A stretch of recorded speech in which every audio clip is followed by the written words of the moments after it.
সমালোচনা নেয়ার প্রস্তুতি আছে আপনাদের? অবশ্যই, কেন নিব না? তো আলোচনা নিতে 24 হবে, সমালোচনা নিতে হবে। না, এর জন্যই তো 24। হ্যাঁ। ও আমার চিন্তা 24-এর আগে পর্যন্ত কোন রকমে আছে, মামলা খেয়ে আছে বা কোন রকমে চলে বা হলে থাকে, ও এসে দেখতেছে যে 24-এর পরে আমি ভাই এক এলাহি কারবার। 71-এর পরেও তো দেখলাম একটা শ্রেণী কিভাবে ফুলে ফেপে উঠছে। এই ধর্মের নামে এই উন্মাদনা এটা আগাইতে দিলেই আমেরিকা বলবে জঙ্গিবাদী রাষ্ট্র, ভারত বলবে জঙ্গিবাদী রাষ্ট্র। আমার সন্দেহ হয় যারা ধর্মের নামে এগুলি করে, এগুলি আসলে অন্য কোনো রাষ্ট্রের পারপাস সার্ভ করে কিনা। যেই দলটি জান্নাতের টিকেট বিক্রি করে, অর্থাৎ ধর্মকে বিক্রি করে রাজনীতি করে, তারাই এই উগ্রবাদের সৃষ্টি করার চেষ্টা করে, তারা করে। ও তো বলছে আমি ক্ষমতায় না থাকলে দেশ আমেরিকার কাছে বিক্রি করে দেওয়া হবে।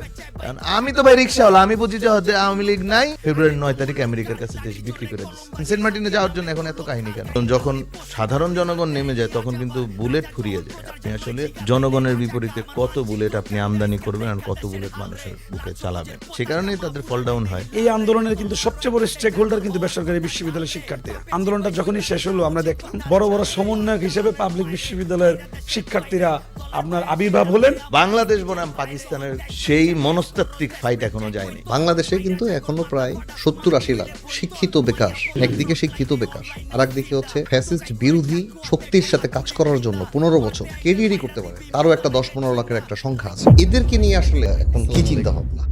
Welcome to grassroot voice. 2024 থেকে 2026 স্বপ্নের বাংলাদেশ, অর্জন না অপূর্ণতা, এই বিষয়ে আজকে আমাদের সাথে কথা বলতে আছেন রাজিবুল ইসলাম তালুকদার বিন্দু, যুগ্ম সাধারণ সম্পাদক বাংলাদেশ জাতীয়তাবাদী ছাত্রদল এবং সাধারণ সম্পাদক জাতীয়তাবাদী ছাত্রদল বেসরকারি বিশ্ববিদ্যালয় ইউনিট, এবং আমাদের সাথে রয়েছেন জনাব ফারহান হাবিব, সহদপ্তর সম্পাদক জাতীয় সমাজতান্ত্রিক দল। আজকে আমরা আলোচনা করব যে জুলাই গণ অভ্যুত্থান হয়েছিল, সেই জুলাই গণ অভ্যুত্থানে আমাদের ইয়াং জেনারেশনের যে চেতনা ছিল, যে স্বপ্ন দেখেছিল, সেই স্বপ্নের সাথে বর্তমান বাস্তবতা কতদূর আমরা আগাতে পেরেছি, এই বিষয়ে আমাদের গেস্ট ফারহান হাবিবকে প্রশ্ন রাখতে চাচ্ছি যে আন্দোলনের সময় তরুণ প্রজন্ম কি নতুন রাজনৈতিক বা সামাজিক বন্দোবস্ত বা সামাজিক বার্তা দিয়েছিল, এবং সে সময় সবচেয়ে বড় শিক্ষাটা কি ছিল? ধন্যবাদ। 2024 সালে যে গণ অভ্যুত্থানটি হয়েছিল, সেখানে মূলত আকাঙ্ক্ষাটা ছিল মানুষের যে প্রথমত এর আগের 15 বছর এক ধরনের একটা অঘোষিত স্বৈরশাসনের মধ্য দিয়ে বাংলাদেশ ছিল।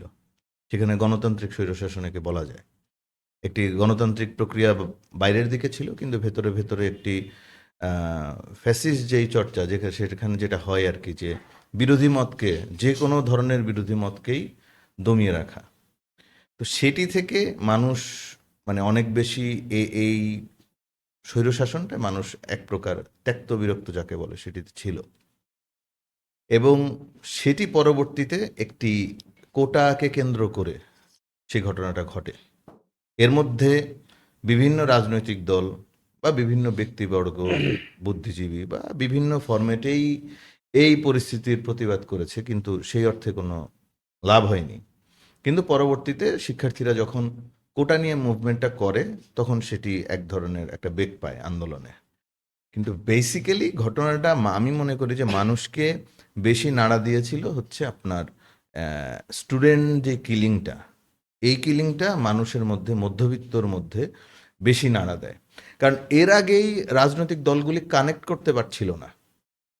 আপনি দেখবেন হেফাজত মের 5 তারিখ 2013 সালে যে আন্দোলন করে, আমার কাছে মনে হয়েছে যে তারা দাবি নিয়ে এসেছিল, কিন্তু আমার দৃষ্টিতে উদ্ভট কিছু দাবি। হ্যাঁ, এই উদ্ভট দাবিগুলিকে তারা সামনে নিয়ে আসে। ওইখানে কিন্তু এমন ছিল না যে এর আগে 11 সালে কিন্তু তত্ত্বাবধায়ক সরকার বাতিল করে ফেলে, হ্যাঁ, সংবিধান সংশোধনের মাধ্যমে। স্পেসিফিক ওই দাবিটা ছিল না। তারা 13 দফা হেফাজত, তখন 13 দফা অথবা এরকম একটা দফা দেয়, ধরেন ক্লাস 3-র বেশি পড়া যাবে না, এই করা যাবে না, সেই করা যাবে না। ফলে জনগণ কিন্তু কানেক্ট করে নাই আন্দোলনটাতে। এরকম আরও অনেক ঘটনা ঘটেছে। 2018 সালে হয়েছে, বা 2015 সালে শিক্ষা নিয়ে আমাদের বেসরকারি বিশ্ববিদ্যালয় 2010 সালে এবং 2015 সালে ভ্যাট আন্দোলন হয়, শিক্ষার্থী বড় আন্দোলন ছিল। কিন্তু 2024 সালে মধ্যবিত্ত শ্রেণী এটাতে তারা সরাসরি এফেক্টেড হয়। আবার শুধু মধ্যবিত্ত না, সাধারণ জনতা কারণ গুলিটা রিক্সাওয়ালা, দিনমজুর, আপনার হকার, ঠিক আছে, এটার পাশাপাশি আপনার মধ্যবিত্ত ফ্যামিলির যে বাচ্চা বাচ্চা শিশুরা গুলিবিদ্ধ হয় বা শিক্ষার্থীরা কলেজ বিশ্ববিদ্যালয়ের, ফলে এইটা জনগণকে সবচেয়ে বেশি ইম্প্যাক্ট করে আর কি, মানুষের মধ্যে বেশি মানে প্রভাবটা এটার বেশি হয়। তো এই কারণে মানুষ অনেক বেশি কানেক্ট করলো যে আর না, যা হয়েছে হয়েছে 15 বছর, আমরা আর এটা চাই না। সেখান থেকে মানুষের এই আন্দোলনে যাওয়া, এবং আন্দোলন যখন সাধারণ জনগণ নেমে যায় তখন কিন্তু বুলেট ফুরিয়ে যায়। আপনি আসলে জনগণের বিপরীতে কত বুলেট আপনি আমদানি করবেন আর কত বুলেট মানুষের বুকে চালাবেন, সে কারণেই তাদের ফল ডাউন হয়। হ্যাঁ, এইটা একটা বিষয়। আর আকাঙ্ক্ষার যেটা ছিল সেইটা আমরা দেখেছি হচ্ছে ঢাকা শহরের বা সারা দেশেরই দেয়ালগুলিতে। আপনি দেখবেন দেয়ালগুলিতে যেই সমস্ত বক্তব্যগুলি এসেছে সেখানে কিন্তু আকাঙ্ক্ষার কথা অথবা কেমন বাংলাদেশ চাই সব চলে এসছে। আপনি দেখবেন সিম্পল একটা গাছ আঁকা হলো, সে গাছের অনেকগুলি ডালপালা করলো, তো ডালপালাগুলোর মধ্যে একটাতে বৌদ্ধ, একটাতে খ্রিস্টান, একটাতে মুসলিম, একটাতে নাস্তিক, অর্থাৎ সবার একটা বাংলাদেশ গড়ার একটা প্রত্যয় কিন্তু ছিল। কিন্তু এর আগের 15 বছর বা তারও আগে যদি বলি, 90-এর আগে বলি, আমরা কিন্তু ডিভাইডেড হয়েছি, এবং শাসক গোষ্ঠী সবসময় ডিভাইড অ্যান্ড রুলটা খেলে। কিন্তু জনগণ, বিশেষ করে ছোট ছোট বাচ্চারা, এটা কিন্তু আমি আপনি এই পেন্টিংগুলি করি নাই, এই পেন্টিংগুলি একেবারে স্কুল কলেজের বাচ্চারা করেছে, এবং তারা একটা একটা সাম্যের বাংলাদেশ যাকে বলে, যে সকল শ্রেণীর, সকল মতের, সকল পথের মানুষ এক জায়গায়, আমরা এই আকাঙ্ক্ষাটার জন্যই কিন্তু তারা সেই বার্তাটা দিয়েছে। ধন্যবাদ। বিন্দু, আসলে সেই সময়ের যে বার্তাটা ছিল সাধারণ জনগণের এবং জেন জি আমরা তাদেরকে বলি, বা তরুণ প্রজন্মের, এই সাধারণ বার্তাটা আসলে আপনার কি মনে হচ্ছিল, যে তাদের মূল থিম, মূল বার্তাটা কি ছিল?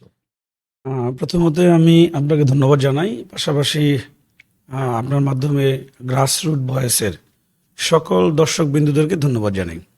আসলে 24শে জুলাই আগস্টের যে গণ অভ্যুত্থান, যে বিপ্লব, এটা যদি আকাঙ্ক্ষা আমি বলি, তাহলে ইতিমধ্যে আমার আরেক ভাই বলেছেন, খুবই সহজ ও খুবই সিম্পল। যখন আপনার 15.5 বছর একটি লেডি ফেরাউন খ্যাত শেখ হাসিনার নিষ্পেষণে ফ্যাসিবাদ যে কায়েম করা হয় বাংলাদেশে গণতন্ত্রের নামে, সেই ফ্যাসিবাদ মুক্ত বাংলাদেশ আসলে বাংলাদেশের মানুষ, ছাত্র জনতা, শিক্ষার্থীরা দেখতে চেয়েছেন। আপনার এই আন্দোলন কিন্তু আসলে একদিনের আন্দোলন নয়। আমরা যদি একটু খেয়াল করি, এই আন্দোলন 13-14 সালে একটা আন্দোলন হয়েছে। বাংলাদেশ জাতীয়তাবাদী দল যখন দেখলো 11 সালে তত্ত্বাবধায়ক সরকারকে আপনার সংবিধান সংস্কারের মাধ্যমে বাতিল করা হয়, তখন থেকে আন্দোলনের সূত্রপাত ঘটে। এরপরে এক পর্যায়ে যখন দেখা যাচ্ছে যে জনগণের ভোটাধিকার কেড়ে নেওয়া হচ্ছে, একটি সরকারের যদি জনগণের কাছে জবাবদিহিতা না থাকে, তাহলে কখনোই সেই দেশে আপনার একটি গণতান্ত্রিক প্রক্রিয়া গড়ে উঠতে পারে না। আর যখনই গণতান্ত্রিক প্রক্রিয়া থাকবে না, তখনই আপনার জনগণের অধিকারকে হরণ করা হবে। গণতান্ত্রিক অধিকার, মৌলিক অধিকার, সকল ধরনের অধিকারকে আপনার হরণ করা হবে। সুতরাং এটা যখন বাংলাদেশ জাতীয়তাবাদী দলের আপসীর নেত্রী মরহুম দেশনেত্রী বেগম খালেদা জিয়া বুঝতে পেরেছিলেন, তখনই কিন্তু তিনি একটি দুর্বার আন্দোলন গড়ে তোলার চেষ্টা করলেন। তারই ধারাবাহিকতায় 13-14 সালের একটি আন্দোলন হয়েছে। স্বাভাবিক অর্থেই ফ্যাসিবাদের বিরুদ্ধে যখন আপনি আন্দোলন করবেন, সেই আন্দোলনটি কিন্তু সহজ হবে না। এরপরে আপনার 18 সালে একটি আন্দোলন হয়, তারপরে আপনার 24 সালে সর্বশেষ একটি গণঅভ্যুত্থান হয় ছাত্র জনতার আন্দোলনের মাধ্যমে, সকলের সম্পৃক্ততার মাধ্যমে। এই আন্দোলনের আকাঙ্ক্ষা বা স্পিরিট যদি বলেন, তাহলে আমি সর্বপ্রথম বলবো জনগণ আসলে জিম্মি হয়ে গিয়েছিল ফ্যাসিবাদের কাছে। তারা আসলে স্বাধীনভাবে মত প্রকাশ করার যে একটি বিষয় থাকে, তাদের ভোটাধিকারের একটি বিষয় থাকে, গণতান্ত্রিক বিষয় থাকে, মৌলিক অধিকারের বিষয় থাকে, এই বিষয়গুলো যখন দীর্ঘদিন আপনার জনগণের কাছ থেকে কেড়ে নেওয়া হচ্ছিল, ঠিক তখনই জনগণের ভিতরে একটা স্পিরিট তৈরি হয়, একটা আকাঙ্ক্ষা তৈরি হয়, জনগণ আসলে স্বাধীনভাবে বাঁচতে চায়। আর আপনি বরংবরই দেখবেন বাংলাদেশের জনগণ কিন্তু আপনার স্বাধীন চেতা মানুষ। আমরা স্বাধীনতা অর্জনের জন্য 1971 সালে আমরা রক্ত দিয়েছি। ঠিক তেমনই 2013-14 থেকে শুরু করে প্রায় আপনার বাংলাদেশ জাতীয়তাবাদী দলের 1.5 লক্ষ নেতৃবৃন্দুর কিন্তু মামলা রয়েছে। আপনার হাজার হাজার ছাত্রদল, যুবদল, স্বেচ্ছাসেবক দল নেতাকে হত্যা করা হয়েছে, গুম করা হয়েছে, নির্যাতন করা হয়েছে। হ্যাঁ, তো এইভাবে একটা আন্দোলনের একটা প্ল্যাটফর্ম তৈরি হয়। যখনই সেই প্ল্যাটফর্মটি জুলাই আগস্টে তৈরি হয়, তখন যখন দেখা যায় যে আসলে এইভাবে একটি সরকার চলতে পারে না, নির্বিচারে গুলি চালানো হয়, তখন আসলে সকল শ্রেণী পেশার জনগণ রাস্তায় নেমে আসে এবং সকলের একটি বার্তাই ছিল যে আমরা ফেসিবাদ মুক্ত এই বাংলাদেশ চাই, আমরা একটি গণতান্ত্রিক বাংলাদেশ চাই, আমরা একটি স্বাধীন বাংলাদেশ চাই। এই বিষয়ে আসলে আমি আমার একটা অভিজ্ঞতা আপনাদের সাথে শেয়ার করি যে আসলে সম্ভবত জুলাইয়ের আহ, আহ, বেসরকারি বিশ্ববিদ্যালয় যেটা রিভোল্ট করলো, এটা ছিল 18 তারিখ, 18 জুলাই। 18 জুলাই, রাইট। 18 জুলাই, 18 জুলাইয়ের আগের দিন 17 তারিখ, 17 তারিখের আগের দিন 16 তারিখ। হ্যাঁ, 16 তারিখ সম্ভবত, আমি স্পেসিফিক ডেটটা আমার মনে নেই, 16 তারিখে সম্ভবত, না আমার একটা অভিজ্ঞতা শেয়ার করছি যে আমরা একটু পদ্মা, যে মাওয়ার ওখানে একটু ইলিশ মাছ খেতে গিয়েছিলাম ফ্যামিলির সবাইকে নিয়ে। তো আমরা যখন ব্যাক করি তখন রাস্তায় প্রায় 3 ঘন্টার একটা জ্যামের মধ্যে ছিলাম। শুনেছি যে ঢাকা ইউনিভার্সিটিতে একটা আন্দোলন শুরু হয়েছে। তো সেই আন্দোলনে 3 ঘন্টা ওই দিন জ্যাম। কিন্তু আবু সাইদ মারা যায়। আবু কিভাবে? সাইদ মারা যায়, 16 তারিখ। 16 তারিখে।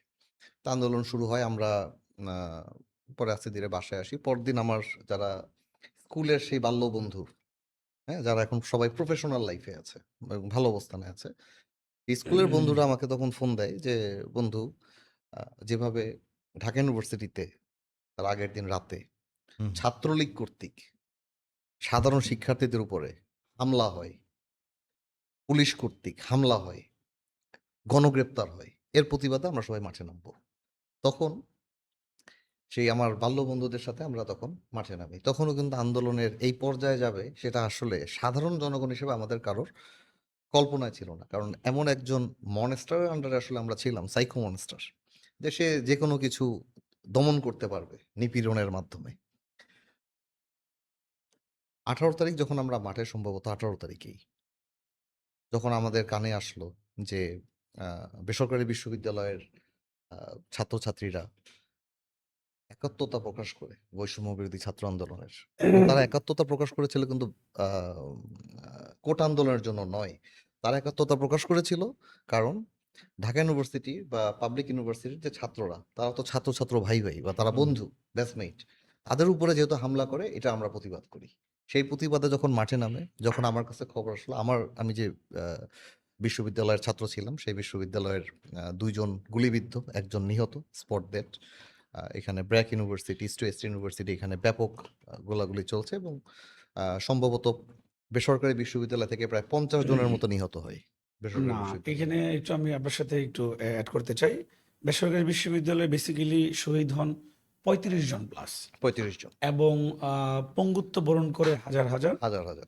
আর 16ই জুলাই যখন রাতের বেলায় ঢাকা বিশ্ববিদ্যালয় সহ সারা বাংলাদেশের পাবলিক বিশ্ববিদ্যালয়গুলোর হলগুলো বন্ধ করে দেওয়া হয় পুলিশ লীগ এবং ছাত্রলীগের তত্ত্বাবধানে, তত্ত্বাবধানে ঠিক তারপরই 17 জুলাই থেকে আবাবিল পাখির মতো এই আন্দোলনে আন্দোলনে বেসরকারি বিশ্ববিদ্যালয় সম্পৃক্ত হয়। সম্পৃক্ত। আমি নিজেও যেহেতু একজন বেসরকারি বিশ্ববিদ্যালয়ের শিক্ষার্থী, আমি এই আন্দোলনের সাথে, আমি সহ আমার সকল সহযোদ্ধারা, বেসরকারি বিশ্ববিদ্যালয় ছাত্রদল তথা বেসরকারি বিশ্ববিদ্যালয়ের সকল ধরনের যে ছাত্র সংগঠনগুলো রয়েছে, সবাই এটার সাথে সম্পৃক্ত ছিলেন। সম্পৃক্ত ছিল। এবং 18 জুলাই যখন আপনার ক্যানাডিয়ান বিশ্ববিদ্যালয়ের উপর থেকে, ছাদের উপর থেকে যখন আপনার পুলিশ লীগের একটি হেলিকপ্টারকে ফেরত দেওয়া হয়, তখনই বেসিক্যালি আন্দোলনের মোড়টা ঘুরে যায়। মোটটা পাশাপাশি আমি আপনাকে আরেকটু অ্যাড করব, 16ই জুলাই কিন্তু সর্বপ্রথম বাংলাদেশ জাতীয়তাবাদী দলের চেয়ারম্যান এবং বাংলাদেশ জাতীয়তাবাদী ছাত্র দলের একমাত্র সাংগঠনিক অভিভাবক জনাব তারেক রহমান, কিন্তু আপনি ইউটিউবে সার্চ দিলে দেখবেন, উনি কিন্তু এক দফার ঘোষণা দিয়েছিলেন। কারণ এই আন্দোলনটি কিন্তু শুরু হয় 7ই জুলাই থেকে, মামলার যে বিষয়টা ছিল আপনার হাইকোর্টে, কোটার যে বিষয়টা ছিল, এরপরে ছিল 9ই জুলাই। এরপরে আপনার 9 জুলাইয়ের পর থেকে কিন্তু আমাদের ছাত্রদলকে বিভিন্নভাবে বাংলাদেশ জাতীয়তাবাদী ছাত্র দলের একমাত্র সাংগঠনিক অভিভাবক জনাব তারেক রহমান আমাদেরকে বিভিন্নভাবে নির্দেশনা দিচ্ছিলেন প্রস্তুতি নেওয়ার জন্য। আপনি দেখবেন 15ই জুলাই বাংলাদেশ জাতীয়তাবাদী ছাত্রদল সর্বপ্রথম পল্টনে কিন্তু আপনার একটি মিছিলের মাধ্যমে, ঢাকা বিশ্ববিদ্যালয়ে হামলা হওয়ার পরে এর প্রতিবাদে মিছিলের মাধ্যমে, একদম সাংবাদিক সম্মেলনের মাধ্যমে বাংলাদেশ জাতীয়তাবাদী ছাত্র দলের বিপ্লবী সাধারণ সম্পাদক এবং সংগ্রামী সভাপতি রাকিব এবং নাসির ভাই কিন্তু সংবাদ সম্মেলনের মাধ্যমে একাত্মতা পোষণ করেছিলেন 15ই জুলাই থেকে। তারই ধারাবাহিকতায় 16ই জুলাই দেশনায়ক জনাব তারেক রহমান আপনার একাত্মতা পোষণ করার পাশাপাশি এক দফার ঘোষণা দেন। এরপরই 17 জুলাই আমরা বেসরকারি বিশ্ববিদ্যালয়ের ছাত্রদল, বেসরকারি বিশ্ববিদ্যালয়ের সাধারণ শিক্ষার্থীরা রাজপথে নেমে আসে এবং এই আন্দোলনের আপনি যদি একটা বিষয় খেয়াল করেন, 17 জুলাই থেকে কিন্তু বেসরকারি বিশ্ববিদ্যালয়ের শিক্ষার্থীরা ঢাকার যে মেইন পয়েন্টগুলো রয়েছে সেই পয়েন্টগুলোতে কিন্তু বিভিন্নভাবে আলোচনার মাধ্যমে আপনার পয়েন্টগুলো সাজিয়ে কিন্তু আন্দোলনটার রূপরেখাটা শুরু হয়। প্রথমে আমরা 4টি স্পটে ভাগ করে আন্দোলনটা শুরু হয়, এরপরে আপনার মোটামুটি 8টি স্পট হয়, এরপরে 12টি স্পট হয়। এ হচ্ছে আর কি বেসরকারি বিশ্ববিদ্যালয়ে শিক্ষার্থীদের যে আন্দোলন নামার যে বিষয়টি। এবং এখানে আমি আরেকটা জিনিস অ্যাড করব, বেসরকারি বিশ্ববিদ্যালয়ের শিক্ষার্থীদের মেন স্পিরিটটা ছিল, আকাঙ্ক্ষাটা ছিল যে শিক্ষার্থীরা, সকল শিক্ষার্থীরা আমরা ভাই ভাই, পাবলিক আর প্রাইভেট নয়, সকল শিক্ষার্থীরা আমরা ভাই ভাই। কেন আমার ভাইয়ের উপরে গুলি চালানো হলো, এক্স্যাক্টলি। আমার ভাইকে কেন হত্যা করা হলো, সেই হত্যার বিচার চাওয়ার জন্য বেসিক্যালি বেসরকারি বিশ্ববিদ্যালয় আপামর শিক্ষার্থীরা রাজপথে নেমে আসে। এবং আপনি যদি একটা জিনিস খেয়াল করেন, এই আন্দোলনের কিন্তু সবচেয়ে বড় স্টেক হোল্ডার কিন্তু বেসরকারি বিশ্ববিদ্যালয়ের শিক্ষার্থীরা। কিন্তু আমরা কি দেখলাম, আন্দোলনটা যখনই শেষ হলো আমরা দেখলাম বড় বড় সমন্বয়ক হিসেবে পাবলিক বিশ্ববিদ্যালয়ের শিক্ষার্থীরা আপনার আবির্ভাব হলেন এবং অনেক পাবলিক বিশ্ববিদ্যালয়ের শিক্ষার্থীরা তখন আন্দোলনের ধরাছোঁয়ার বাইরে থাকলেও তারা বড় সমন্বয়ক হলেন এবং তারা বৈষম্য বিরোধী যে প্ল্যাটফর্মটি, ছাত্র আন্দোলনের যে পবিত্র প্ল্যাটফর্মটি ছিল সেটিকে তারা ব্যবহার করে সারা বাংলাদেশে কমিটি দেওয়া শুরু করলেন এবং তারা সেই কমিটির মাধ্যমে বিভিন্ন ধরনের অপকর্মে লিপ্ত হলেন। কিন্তু বেসরকারি বিশ্ববিদ্যালয়ের শিক্ষার্থীরা কিন্তু দেখবেন আপনার 5ই আগস্টের আন্দোলনের পরপরই তারা কিন্তু আবার পড়ার টেবিলে ফেরত গিয়েছেন এবং তারা তাদের মনে স্পিডি ছিল যে কিভাবে একটি আমার ভাইয়ের হত্যার বিচার চাওয়া যায় এবং একটি সাম্য, মানবিক এবং মর্যাদা সম্পন্ন রাষ্ট্র বিনির্মাণ করা যে আকাঙ্ক্ষা সেটা ছিল বেসরকারি বিশ্ববিদ্যালয়ের শিক্ষার্থীদের। তাই বেসরকারি বিশ্ববিদ্যালয়ের শিক্ষার্থীরা আন্দোলন শেষ হওয়ার সাথে সাথে তারা আবার পড়ার টেবিলে ফেরত যায়। এক্স্যাক্টলি। তো না, সেটাই তো যেটা বলতে চাচ্ছিলাম যে ওই সময় যখন হেলিকপ্টার থেকে গোলাগুলি হচ্ছে, হ্যাঁ, তো বিকালবেলা বিডিআর সরাসরি গুলি করেছিল বনশ্রী, আফতাবনগর, এইসব জায়গায় কিছু দোকানদারের, তারা শাটার অফ করছে ওই অবস্থায় গুলি করেছে এবং গুলিবিদ্ধ হয়েছে। হ্যাঁ, এরকম অনেক রেকর্ড তখন পাওয়া যায়। এরপরে মানুষের ভিতরে আসলে একটা বহুদিনের যে তারা নিষ্পেষিত এবং আহ, বাক স্বাধীনতা এবং স্বাধীনতা দুটার ভিতরেই যে আমরা বাঙালিরা ছিলাম না, সেই বিষয়টা যখন সাধারণ মানুষ অনুধাবন করে, এরপরে আমরা দেখেছি যে ঘরের মা, বোন, বাবা, চাচা সবাই কিন্তু তখন রাজপথে নেমে যায়। আন্দোলনটা তখন একটা গণজোয়ারে তৈরি হয়। তো আসলে আহ, মানুষের যে মৌলিক অধিকার, অন্ন, বস্ত্র, চিকিৎসা, শিক্ষা, বাসস্থান, নিরাপত্তা, এই জায়গাতে নিরাপত্তা একটা অনেক বড় বিষয়। যে নিরাপত্তাটা আসলে কিন্তু আমাদের বিগত ফেসিস্ট আমলে আমরা ছিল না। নিরাপত্তার বলয়ের ভিতরে ছিলাম না। যদি কোনোভাবে ফেসিস্ট গভর্নমেন্টের বিরুদ্ধে একটা চায়ের দোকানেও সামান্য আলাপ করা হলেও সেখানে আমাদের একটা ভয় ছিল যে কোনো মুহূর্তে আমরা কিন্তু অ্যারেস্ট হয়ে যেতে পারি। এই জায়গা থেকে মুক্তি পাওয়াটাই আমার মনে হয় সবার কাছে একটা চাওয়া ছিল।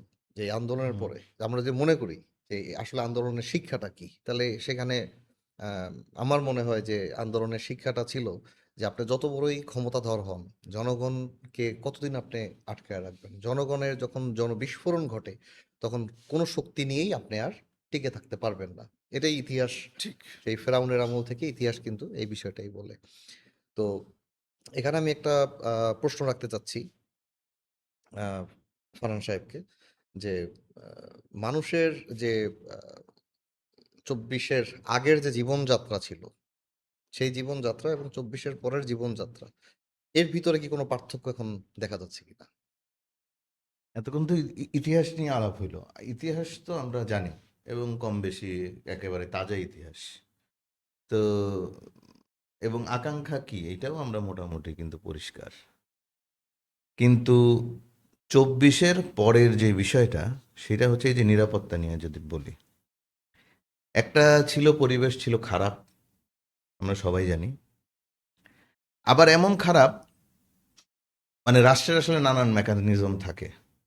আওয়ামী লীগের আমলের খারাপটা ছিল ব্যাংকে খারাপ, শেয়ার বাজারে খারাপ।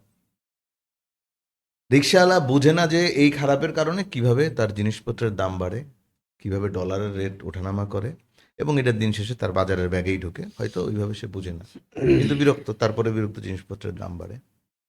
কিন্তু ২৪-এর পরে আমরা যেটা চাইলাম সেটা এত এখন সরাসরি এই রিকশাওয়ালার কাছে, হুম, বা একদম গরিব মানুষ বা মধ্যবিত্তর ব্যাগ ধরে সরাসরি সে ফেস করছে। সেটা কিরকম?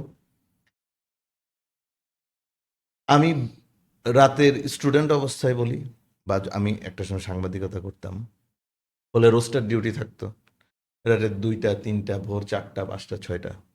কখনোই রাস্তাঘাটের সিকিউরিটি নিয়ে এইভাবে কনসার্ন ছিলাম না। রিক্সায় করে যাচ্ছি, সিএনজিতে করে যাচ্ছি, গাড়িতে যাচ্ছি, যেভাবেই যাই। কিন্তু ২৪-এর পরে যেটা হলো, এই নিরাপত্তা ব্যাপকভাবে বিঘ্নিত হলো। যারা আসলো ক্ষমতায়, এই যে জুলাইয়ের পক্ষে ছিলাম, এখন যদি বলেন, আমি তো এখন ব্যক্তিগতভাবে আর জুলাইয়ের পক্ষে নাই। কারণ সময় যত গেল, দিন যত গেল, দেখলাম কথা আর কাজের তো কোনো মিল নাই।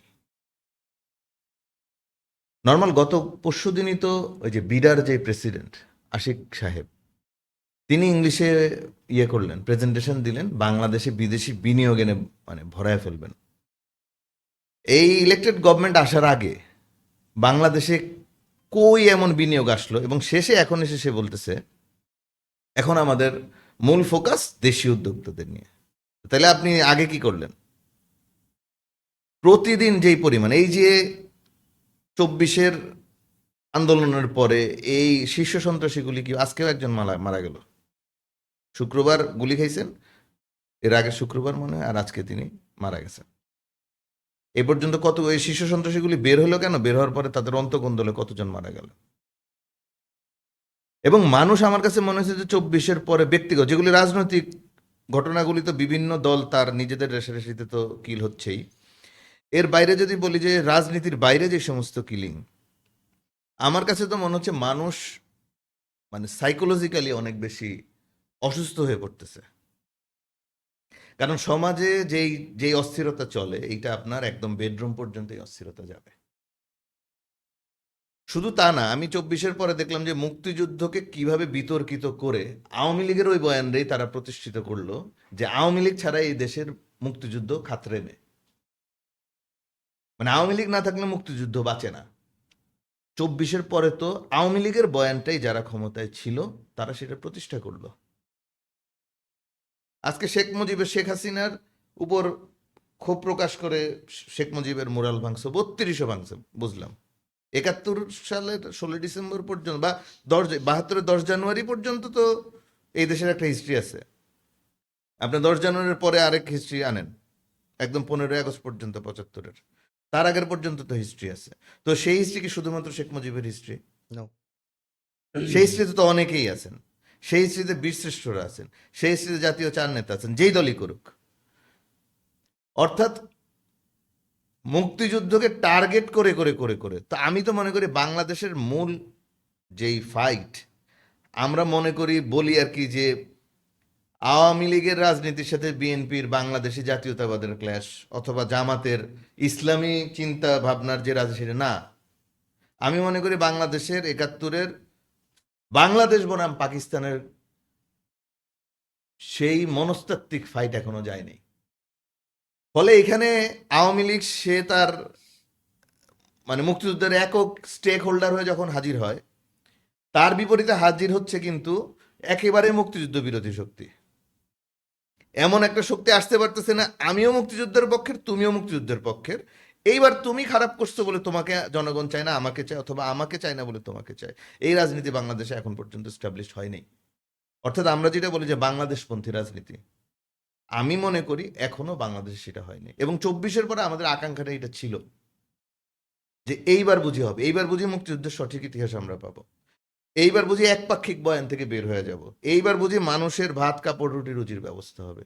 এবং সেখানে আপনার ফলে এখানে যে বলা হয় যে ঠিক আছে হাসিনা গেছে, হ্যাঁ, এটা ফাইন, হ্যাঁ। বুঝলাম, কিন্তু ওরা যে নিজেরা যে বললো মেটিকুলাস ডিজাইন, যেদিন বললে সেই দিন আমরা আওয়ামী লীগের যারা বলতে এই দেখো মেটিকুলাস ডিজাইন করছে, আমরা সেটা ফাইট দিলাম, কিসের মেটিকুলাস ডিজাইন। পরবর্তীতে আস্তে আস্তে তো আমাদের আওয়াজ ছোট হয়ে আসলো। এবং এখানে আমি মনে করি যে আপনার ৭২ থেকে ৭৫-এর যে একটা যে ইতিহাস আছে, হ্যাঁ? সেখানে অলমোস্ট ৩০,০০০ মানুষকে কিন্তু হত্যা করা হয়েছিল। না, বিভিন্ন। 30,000 না 10,000 সেই আলাপে, সেই আলাপ না তোলাও- না সেটাও তো আসলে জনগণের জানা উচিত। এটা তো এই প্রজন্ম না। জানে না, আমরাই তো জানতাম তো না। এটা নিয়ে ইয়ে করেন, এটা নিয়ে কেউ কি আওয়ামী লীগ তো 75 থেকে এই 83 পর্যন্ত হাসিনাই ছিল না, কেউই ছিল না আওয়ামী লীগের। তারপর আসলো 96 সালে ক্ষমতায়, 21 বছর ক্ষমতায় নেই, 21 বছর এই ইতিহাস বের হয়েছে। তারপর আবার 2001 থেকে 2006 নাই, বের হয়েছে ইতিহাস। মাঝখানে আবার তত্ত্বাবধায়ক ছিল, বের হয়েছে ইতিহাস।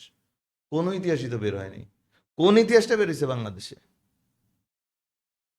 এই ব্যাপারে বিন্দু এই সাহেব? ব্যাপারে আমি একটু ভাইয়ের সাথে অবশ্যই। দ্বিমত পোষণ করব কিছু ঠিক। কিছু জায়গায়। অবশ্যই। দ্বিমত গুলো যে জায়গায় আমি পেশ করব সেগুলো হচ্ছে, ভাই বললেন যে বাংলাদেশের ইতিহাসের পরে বিশেষ করে এই পর্যন্ত বাংলাদেশপন্থী কোনো রাজনৈতিক দল চোখে নাকি, বা উনি ভাবছেন যে বাংলাদেশপন্থী কোনো রাজনৈতিক দল বাংলাদেশে প্রতিষ্ঠা লাভ করেনি।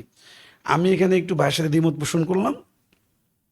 বাংলাদেশ জাতীয়তাবাদী দল, জাতীয়তাবাদ যে আদর্শটা সেটাকে ধারণ করে বাংলাদেশপন্থী রাজনৈতিক দল হিসেবে বাংলাদেশের রাজনীতি করছেন। বাংলাদেশ জাতীয়তাবাদী দল কখনই মুক্তিযুদ্ধকে বিক্রি করে রাজনীতি করতে চায়নি। বাংলাদেশ জাতীয়তাবাদী দলের প্রতিষ্ঠাতা কিন্তু বাংলাদেশের স্বাধীনতার ঘোষক।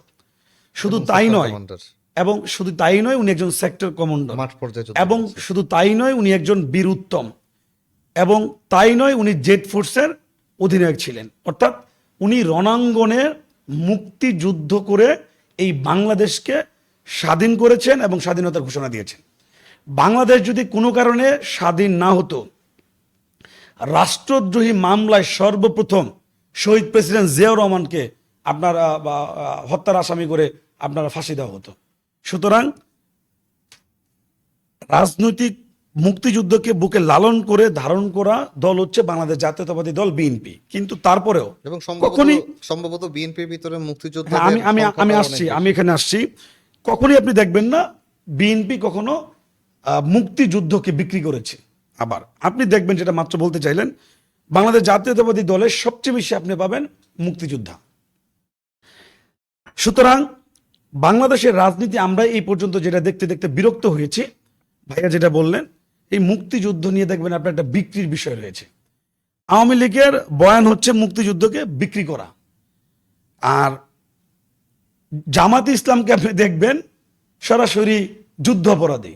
সুতরাং দুই দলেরই কিন্তু রাজনীতি করার স্পেসটা হচ্ছে 1971 সালের মুক্তিযুদ্ধ। অর্থাৎ মুক্তিযুদ্ধ ইস্যুকে যদি আপনি সরিয়ে ফেলেন, আপনি দেখবেন কেউই কিন্তু আর রাজনীতি বাংলাদেশে করতে পারবে না। তাদের রাজনীতি করার একটাই কিন্তু এজেন্ডা। একমাত্র বাংলাদেশ জাতীয়তাবাদী দল বিএনপিকে দেখবেন মুক্তিযোদ্ধার দল হওয়ার পরেও মুক্তিযুদ্ধকে বিক্রি করবে না। আপনি বিএনপিকে দেখবেন বাংলাদেশপন্থী, সবার আগে বাংলাদেশ, এই বিষয়টাকে বুকে লালন করে ধারণ করে বিদায় তারা বাংলাদেশপন্থী রাজনীতিটা করার চেষ্টা করে। আপনি আরেকটা জিনিস দেখবেন, যখনই আওয়ামী লীগ ক্ষমতায় আসে তারা শেখ মুজিবুরকে দেখবেন বিক্রি করে। কিন্তু আপনি একটা জিনিস খেয়াল করে দেখবেন, বিএনপি যখনই ক্ষমতায় আসে জিয়াউর রহমানকে কিন্তু শহীদ প্রেসিডেন্ট জিয়াউর রহমানকে কিন্তু কখনই বিক্রি করে না। সুতরাং এখানে বিএনপি এবং আওয়ামী লীগের এবং জামাতের মধ্যে একটি রাত দিন পার্থক্য রয়েছে। বাংলাদেশ জাতীয়তাবাদী দল বিএনপি চায় বাংলাদেশপন্থী দল হয়েই রাজনীতি করার জন্য। বাংলাদেশ জাতীয়তাবাদী দলের সাবেক চেয়ারম্যান এবং মরহুম দেশনেত্রী বেগম খালেদা জিয়া সবসময় বলে আসছে কি, আমাদের বিদেশে কোনো প্রভু নেই, আমাদের বন্ধু রয়েছে। কিন্তু আওয়ামী লীগ যখনই ক্ষমতায় আসে আমরা কি দেখি, বিদেশে তাদের প্রভু থাকে, কোনো বন্ধু থাকে না। সুতরাং এখানে যদি আপনি বিএনপি এবং আওয়ামী লীগকে মিলিয়ে ফেলেন হবে না। এখানে যদি যুদ্ধ অপরাধী দল জামাতকে আপনি টেনে আনেন হবে না। সেম কাজটা আপনি দেখেন জুলাই হয়েছে। সবচেয়ে বেশি জুলাইয়ে যেই দলের শহীদ হয়েছে সেটা বাংলাদেশ জাতীয়তাবাদী দল বিএনপির, প্রায় 400 জন। প্রায় 450 যুব দল, ছাত্র দল, স্বেচ্ছাসেবক দল, মূল দলের নেতৃবৃন্দ শহীদ হয়েছে। আপনি যদি 15.5 বছর আন্দোলনের ইতিহাস দেখেন, শুধুমাত্র বিএনপির নেতাকর্মীদের প্রায় 1.5 লক্ষর উপরে মামলা রয়েছে। আপনি যদি 15.5 বছর আন্দোলনের ইতিহাস দেখেন, একমাত্র বিএনপিকে আপনি দেখবেন সবচেয়ে বেশি সাফার হওয়া দল। বিএনপি কিন্তু কখনই আন্ডারগ্রাউন্ডের পার্টি হয়ে রাজনীতি করতে পারে নাই। আমি আরেকটু বলবো, 3000 বিচার হ্যাঁ, হত্যাকাণ্ড হয়েছে বিএনপি বিরুদ্ধে, হাজারখানেক গুম হয়েছে, খুন হয়েছে, মামলা হয়েছে। আপনি আমাকেই তো রাস্তায় ছাত্রলীগ মেরে আপনার রাস্তা ফেলে রেখে গেছে। রাস্তার পথচারীরা বলছে মরা মানুষকে কত মারেন। আমি সুস্থ হওয়ার পরে আবার রাজপথে ফিরে এসেছি। বিএনপি কিন্তু ছাত্রদল কিন্তু আন্ডারগ্রাউন্ডের পার্টি না। আপনি দেখবেন অনেকে বলে আমরা আন্দোলন সংগ্রাম করতে পারিনি, নিজেকে বাঁচানোর জন্য আমরা আন্ডারগ্রাউন্ডে ছিলাম, আন্ডারগ্রাউন্ড পার্টি ছিলাম। বিএনপি কি কখনো এটা দেখতে পেয়েছেন? বিএনপি কিন্তু সবসময় যতটুকু পেরেছে তার স্ট্যান্ড থেকে জনগণের কথা বলেছে, ভোটাধিকারের কথা বলেছে, গণতন্ত্রের কথা বলেছে, এবং সেই বিষয়গুলো নিয়ে কিন্তু আপনার আন্দোলন সংগ্রাম করেছে, বিদ্যুতের দাম নিয়ে আন্দোলন সংগ্রাম করেছে। এই ধরনের আপনার সামগ্রিক যদি বিষয়গুলো দেখেন, যে বিষয়গুলো আপনার জনগণের পক্ষে আসে, সেই বিষয়গুলো নিয়ে কিন্তু বিএনপি আন্দোলন করেছে। আন্দোলন করতে করতে একটি প্ল্যাটফর্ম, একটা প্রেক্ষাপট তৈরি হয়েছে। সেই প্রেক্ষাপটটাই 24-এর প্রেক্ষাপট, যেটা একটু আগে ভাই বললো বাংলাদেশি পন্থী রাজনৈতিক দল নাকি চোখে পড়েনি। যদি বাংলাদেশপন্থী রাজনৈতিক দল বিএনপি নাই হতো, এই কাজগুলো কিন্তু বিএনপির দ্বারা সম্ভব হতো না।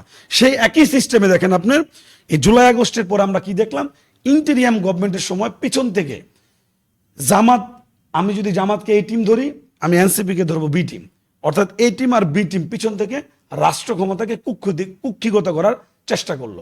বৈষম্য বিরোধী ছাত্র আন্দোলনের মতো পবিত্র একটি প্ল্যাটফর্মকে ব্যবহার করে সারা বাংলাদেশে আপনার চাঁদাবাজি শুরু হলো। কেন? এই চাঁদাবাজি তো আওয়ামী লীগ করতো, যুবলীগ করতো, হেলমেট বাহিনী ছাত্রলীগ করতো, এই চাঁদাবাজি কেন তোমরা করবা? সুতরাং এই ধরনের বিভিন্ন ধরনের অপকর্মের মাধ্যমে তারা 24-এর এই আন্দোলনটাকে কুক্ষিগত করার কিন্তু চেষ্টা করবেন, আপনারা করেছে।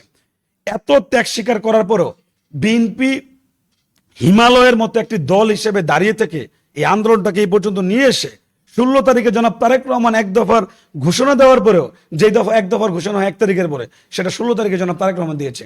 এবং বিএনপি সর্বোচ্চ ত্যাগ থাকার পরেও তারা জুলাই আগস্টকে কুক্ষিগত করার চেষ্টা করেছে, যেরকমটা করেছিল 1971 সালে আওয়ামী লীগ। আওয়ামী লীগের কেউ আপনি দেখবেন ঠিক মতো মুক্তিযুদ্ধ করেনি, কেউ স্বাধীনতার ঘোষণা দেয়নি। ইতিহাস আপনি জানেন, ভাই জানেন, আমরা সবাই জানি। 4 বছরের হ্যাঁ, বাচ্চাও মুক্তিযোদ্ধা হয়ে যায়। এই যে দেখেন আপনার কত বড় মুনাফেকের, মানে তখন মুনাফেকি করেছে আওয়ামী লীগ, এখন মুনাফেকি করছে এনসিপি এবং জামাত। এনসিপি এবং জামাত কত বড় মুনাফেক আপনি দেখেন।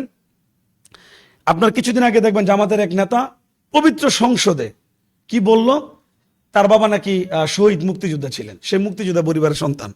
আমার হাসি পায়।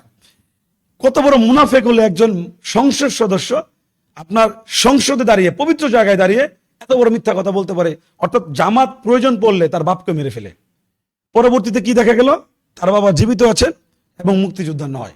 সুতরাং এই 24-কে এই জামাত এবং এনসিপি ঠিক আওয়ামী লীগের স্টাইলে কুক্ষিগত করার চেষ্টা করেছে। বিএনপিকে দেখেছেন কখনো এই জুলাই আগস্টের এত ত্যাগ স্বীকারের পরেও, এই আন্দোলনের পুরো স্টেক হোল্ডার হওয়ার পরেও কখনো কোনো ক্রেডিট নিয়েছে? কখনো দেখেছেন আমাদের নেতা জনাব তারেক রহমান মাস্টার মাইন্ড সাজার কোনো চেষ্টা করেছে? আপনার যতগুলো ছাত্র সংগঠন বাংলাদেশে রয়েছে যারা এই জুলাই আগস্টে আন্দোলন করেছে, সবচেয়ে বেশি ছাত্র সংগঠনের ভিতরে সবচেয়ে বেশি শহীদ কিন্তু বাংলাদেশ জাতীয়তাবাদী দল, ছাত্র দলের প্রায় 1.5 শতাধিক নেতৃবৃন্দু ছাত্র দলের এই জুলাই আগস্টে শুধু শহীদ হয়েছে। কখনো দেখেছেন তারা মাস্টার মাইন্ড সেজেছে? না। সুতরাং বাংলাদেশ জাতীয়তাবাদী দল আসলেই একটি বাংলাদেশপন্থী দল। বাংলাদেশ জাতীয়তাবাদী দল বুকে লালন করে এই বাংলাদেশকে। আমি যদি আপনাকে আরেকটু বলি, যেহেতু এখানে আকাঙ্ক্ষার কথা আসছে, আমি আরেকটু সময় নিব।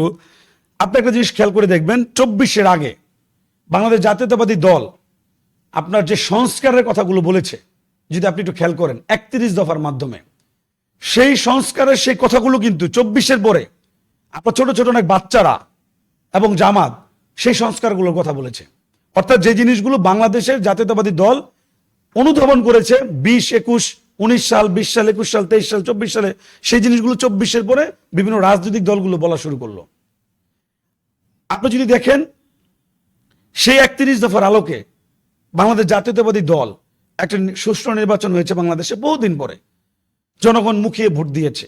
জনগণের ম্যান্ডেট নিয়ে যখন বাংলাদেশ জাতীয়তাবাদী দল রাষ্ট্রীয় ক্ষমতায় আসলেন, তখন কিন্তু সে 31 দফার আলোকে এবং যে নির্বাচন ইশতেহার দিয়েছিলেন বিএনপি এবং দেশনায়ক জনাব তারেক রহমান, প্রথম 60 দিনে বাংলাদেশের ইতিহাসে কোন রাজনৈতিক দল দেখাতে পারবে না প্রথম 60 দিনে তার রাজনৈতিক ইশতেহারের প্রত্যেকটা জিনিস ধরে ধরে আপনার পূরণ করার চেষ্টা করেছে। এখন আপনার বিএনপি কিন্তু চেষ্টা করেছে, বিন্দু এখানে আমি একটু শেষ করি, তার রাজনৈতিক ইশতেহারে, অর্থাৎ আমরা দেখেছি ইতিপূর্বে রাজনৈতিক দলগুলো ইলেকশনের আগে বলার জন্য বলে, কিন্তু বিএনপি কিন্তু এবার বলার জন্য বলেনি, বিএনপি কিন্তু করার জন্য বলেছে। প্রথম 60 দিনে তার ইশতেহারের প্রত্যেকটা বিষয়ে সে টাচ করেছে এবং সেই জিনিসগুলো করার চেষ্টা করেছে। প্রথম 100 দিনে আমরা দেখেছি 100 কাজের উদ্যোগ নিয়েছে বিএনপি।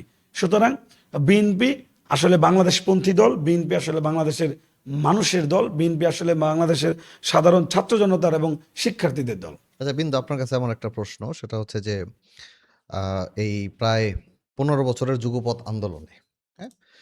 বিভিন্ন দল বিএনপির সাথে একাত্মতা প্রকাশ করে বা সাধারণ মানুষও স্বৈরাচার বিরোধী আ আ মুভমেন্টে অনেক সাধারণ মানুষ যোগ দিয়েছে। তো আমি যদি একটা সংক্ষিপ্ত একটা হিসাব যদি আপনাকে বলি যে বাংলাদেশের গ্রামীণ প্রশাসনিক অবকাঠামোতে প্রায় ৪,৫৭১টি ইউনিয়ন আছে। এই ৪,৫৭১টা ইউনিয়নের ভিতরে যদি আমরা চিন্তা করি যে ছাত্র সংগঠন করে বা রাজনীতির সাথে ৫০ জন করে জড়িত আছে, তাহলে এর সংখ্যা দাঁড়ায় প্রায় ২,৪৩,০০০-এর মতো। এরা কিন্তু এই ১৫ বছর স্বৈরাচার গভর্নমেন্টের বিরুদ্ধে কিন্তু অবস্থান নিয়েছে ১৫ বছর। হ্যাঁ? তো এই ১৫ বছরে ধরেন প্রতি বছর যদি প্রায় ২.৫ লাখের মতো মানুষ সংগঠনের সাথে থাকে, তো ১৫ বছরে আমরা একটা হিসাব করে বলতেই পারি যে প্রায় কম বেশি ৩০ লাখের মতো মানুষ গভর্নমেন্টের এগেইনস্টে কিন্তু ছিল, স্বৈরাচার গভর্নমেন্টের এগেইনস্টে। যদি আমি এদেরকে ছাত্রদল, যুবদল বা ছাত্র সংগঠন, যুব সংগঠনের কাতারে দেখি। তো ফ্যাসিস্ট গভর্নমেন্টের বিরুদ্ধে যখন থেকেছিল, হ্যাঁ? তাদের তো আসলে কেরিয়ার করতে পারে নাই। এদের ভিতরে আমি ধরে নিই 50% কোনো কেরিয়ারই করতে পারে নাই। তারা পড়ালেখা করতে পারে নাই। হ্যাঁ? যারা ঢাকা বিশ্ববিদ্যালয় ছিল বা বিভিন্ন বিশ্ববিদ্যালয়, বিভিন্ন কলেজের স্টুডেন্ট, তারা মামলায় জর্জরিত। এই যে আপনি যেটা বললেন যে ১.৫ লক্ষর মতো মামলা আ হয়েছিল বিরোধী মত প্রকাশের কারণে। এভাবে তো আমরা ধরে নিতে পারি প্রায় ১০-১২ লাখ মানুষ কোনো কেরিয়ারই করতে পারে নাই। ঠিক। হ্যাঁ? তাহলে এখন বাংলাদেশের কর্মসংস্থানে এদেরকে নিয়ে আসলে, যেহেতু আপনার জাতীয়তাবাদী দলের সাথে সরাসরি সম্পৃক্ত, আপনার দল এখন পাওয়ার পার্টিতে। তো এদেরকে নিয়ে আসলে কি চিন্তাভাবনা আছে? এবং এখানে কথা শেষ না। বাংলাদেশে ১৯ লাখের মতো সরকারি চাকরি, যার ভিতরে ১৪,৫০,০০০-এর মতো অকুপাইড। বাকিটা এখনো ভ্যাকেন্ট আছে। আ কৃষি সেক্টরে প্রায় ২-২.৫ কোটি মানুষ সরাসরি সম্পৃক্ত। বাকি সবই কিন্তু বেসরকারি শিল্প কারখানায়। টোটাল ৭ কোটি মানুষের মতো কোনো না কোনোভাবে কর্মসংস্থানের সাথে যুক্ত। বাংলাদেশে কিন্তু এখনো প্রায় আ ৭০-৮০ লাখ শিক্ষিত বেকার রয়েছে। একদিকে শিক্ষিত বেকার, আরেকদিকে হচ্ছে যারা ফ্যাসিস্ট বিরোধী শক্তির সাথে কাজ করার জন্য ১৫ বছর কেরিয়ারই করতে পারে নাই। তারও একটা ১০-১৫ লাখের একটা সংখ্যা আছে। এদেরকে নিয়ে আসলে এখন কি চিন্তাভাবনা? এরা তো যুবশক্তি। দেখেন আপনি বাংলাদেশ, যদি বাংলাদেশের কর্মসংস্থানের কাজ করতে চান, যেমন ইশতেহারের ভিতরে কর্মসংস্থানের বিষয়টা আছে। তা সেই কর্মসংস্থানটা আসলে কোন সেক্টরে বা কিভাবে সেই কর্মসংস্থানটা তৈরি করবে? আসলে বাংলাদেশ জাতীয়তাবাদী দল, আমি কিন্তু শুরু থেকে বলছি, বাংলাদেশ জাতীয়তাবাদী দল কিন্তু জনগণের দল। সুতরাং বাংলাদেশ জাতীয়তাবাদী দল শুধুমাত্র এই যে আপনি যে সংখ্যাটা দিলেন, বাংলাদেশ জাতীয়তাবাদী দলের সাথে যারা সম্পৃক্ত তারা কেরিয়ার করতে পারেন, এটা কিন্তু একদম একটি ইউনিভার্সাল ট্রুথ আপনি কথা বলেছেন, একদম চিরন্তন সত্য। কিন্তু বাংলাদেশ জাতীয়তাবাদী দল শুধু এদেরকে নিয়ে ভাবছেন না, অবশ্যই দলের যারা নিবেদিত প্রাণ এদেরকে নিয়ে ভাবছেন, কিন্তু তার চাইতে বেশি হচ্ছে বিএনপি ভাবছেন সারা বাংলাদেশের জনগণকে নিয়ে। আপনি দেখবেন খেয়াল করে, শুধু বিএনপির যারা রাজনীতির সাথে অতপ্রতভাবে জড়িত ছিল তাদের পাশাপাশি অনেক বড় একটি সংখ্যা আপনি নিজেই বললেন যারা আপনার এখনো বেকার। এর জন্য কিন্তু বাংলাদেশ জাতীয়তাবাদী দল নির্বাচনী ইশতেহারে ঘোষণা করেছিলেন প্রথম 18 মাসে 1 কোটি কর্মসংস্থানের ব্যবস্থা তো করবে। সেটা কিভাবে করবে? আমি আসছি। আপনি যদি দেখেন যে তারা যে বিএনপি যে বলেছে 1 কোটি কর্মসংস্থানের ব্যবস্থা করবে, তারই পাশাপাশি কিন্তু বেশ কিছু সেক্টরকে বিএনপি আপনার উজ্জীবিত করার চেষ্টা করছে। কারণ আপনি সরকারি সেক্টরে তো সবাইকে কাজে লাগাতে না, সরকারি সেক্টরে সম্ভব না, পারবেন না। ১৯ লাখ মানুষের 19 লাখ একটা রেগুলেশন আছে। বিষয় আছে। সুতরাং এখানে আপনি সমস্ত সেক্টরগুলোকে কিন্তু আপনাকে ওপেন করতে হবে যাতে সবাইকে ইনক্লুড করা যায়। এবং এর জন্য কিন্তু আপনার বিএনপি দেখবেন যে বাজেটটি হলো, সেই বাজেটে কিন্তু বাংলাদেশের ইতিহাসে সবচেয়ে বেশি যে বরাদ্দ রাখা হয়েছে, এত বরাদ্দ আগে কোনো সরকার রাখেনি। শিক্ষা খাত এবং মানব সম্পদ দক্ষ করার একটি উদ্যোগ সরকার হাতে নিয়েছে। তারই ধারাবাহিকতায় কিন্তু সবচেয়ে বেশি বরাদ্দ কিন্তু এই শিক্ষা এবং মানব সম্পদ, দক্ষ মানব সম্পদ গড়ার যেই খাতটি রয়েছে, এটার মধ্যে কিন্তু বিএনপি সরকার আপনার বরাদ্দ রেখেছে প্রায় 136,000 কোটি হবে হ্যাঁ, এরকম একটি অ্যামাউন্ট বরাদ্দ রেখেছে। কেন রেখেছে? যে আসলে এই দিকে আমাদেরকে নজর দিতে হবে। এটার যে পুরো পরিকল্পনা যদি আপনি দেখেন, পুরো পরিকল্পনার ভিতরে আপনার আইসিটি মন্ত্রণালয় রয়েছে, বৈদেশিক কর্মসংস্থানের বিষয়টি রয়েছে, আপনার যুব ক্রিয়া মন্ত্রণালয়ের আন্ডারে বিভিন্ন ধরনের ট্রেনিং আপনারা ইতিমধ্যে কিন্তু সরকার ক্ষমতা আসার পরে শুরু করেছে। এরপরে আপনি যদি দেখেন সারা বাংলাদেশে 1 লক্ষ আপনার প্রায় স্বাস্থ্যকর্মী নিয়োগ করা হবে। আপনি যদি দেখেন প্রায় সারা বাংলাদেশে 1 লক্ষ আপনার কি বলে এটাকে শিক্ষা অফিসার, ক্রিয়া শিক্ষা অফিসার নিয়োগ দেওয়া হবে। প্রত্যেকটি বিশ্ববিদ্যালয়ে আপনার ক্রিয়া শিক্ষা অফিসার নিয়োগ দেওয়া হবে। এই ধরনের বিভিন্ন ধরনের আরও কিছু প্ল্যান সামনে আসবে, সরকারের পরিকল্পনা সামনে আসবে।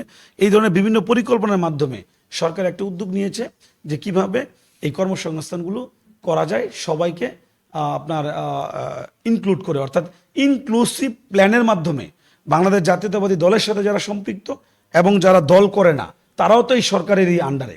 আপনার বিএনপি কিন্তু একটি দল, কিন্তু যখন তারা বিএনপি সরকারে আসছে তখন কিন্তু তারা শুধু দলের কথা চিন্তা করলে হবে না, তারা কিন্তু 18 কোটি মানুষের সরকারি দল। সুতরাং সকল শ্রেণী পেশার মানুষকে একত্রিত করে কিভাবে এই বেকারত্বকে দূর করা যায় সেই ধরনের কার্যক্রম ইতিমধ্যে বিএনপি সরকার শুরু করেছেন এবং ধাপে ধাপে সেই জিনিসগুলো আমাদের সামনে আসবে ইনশাল্লাহ।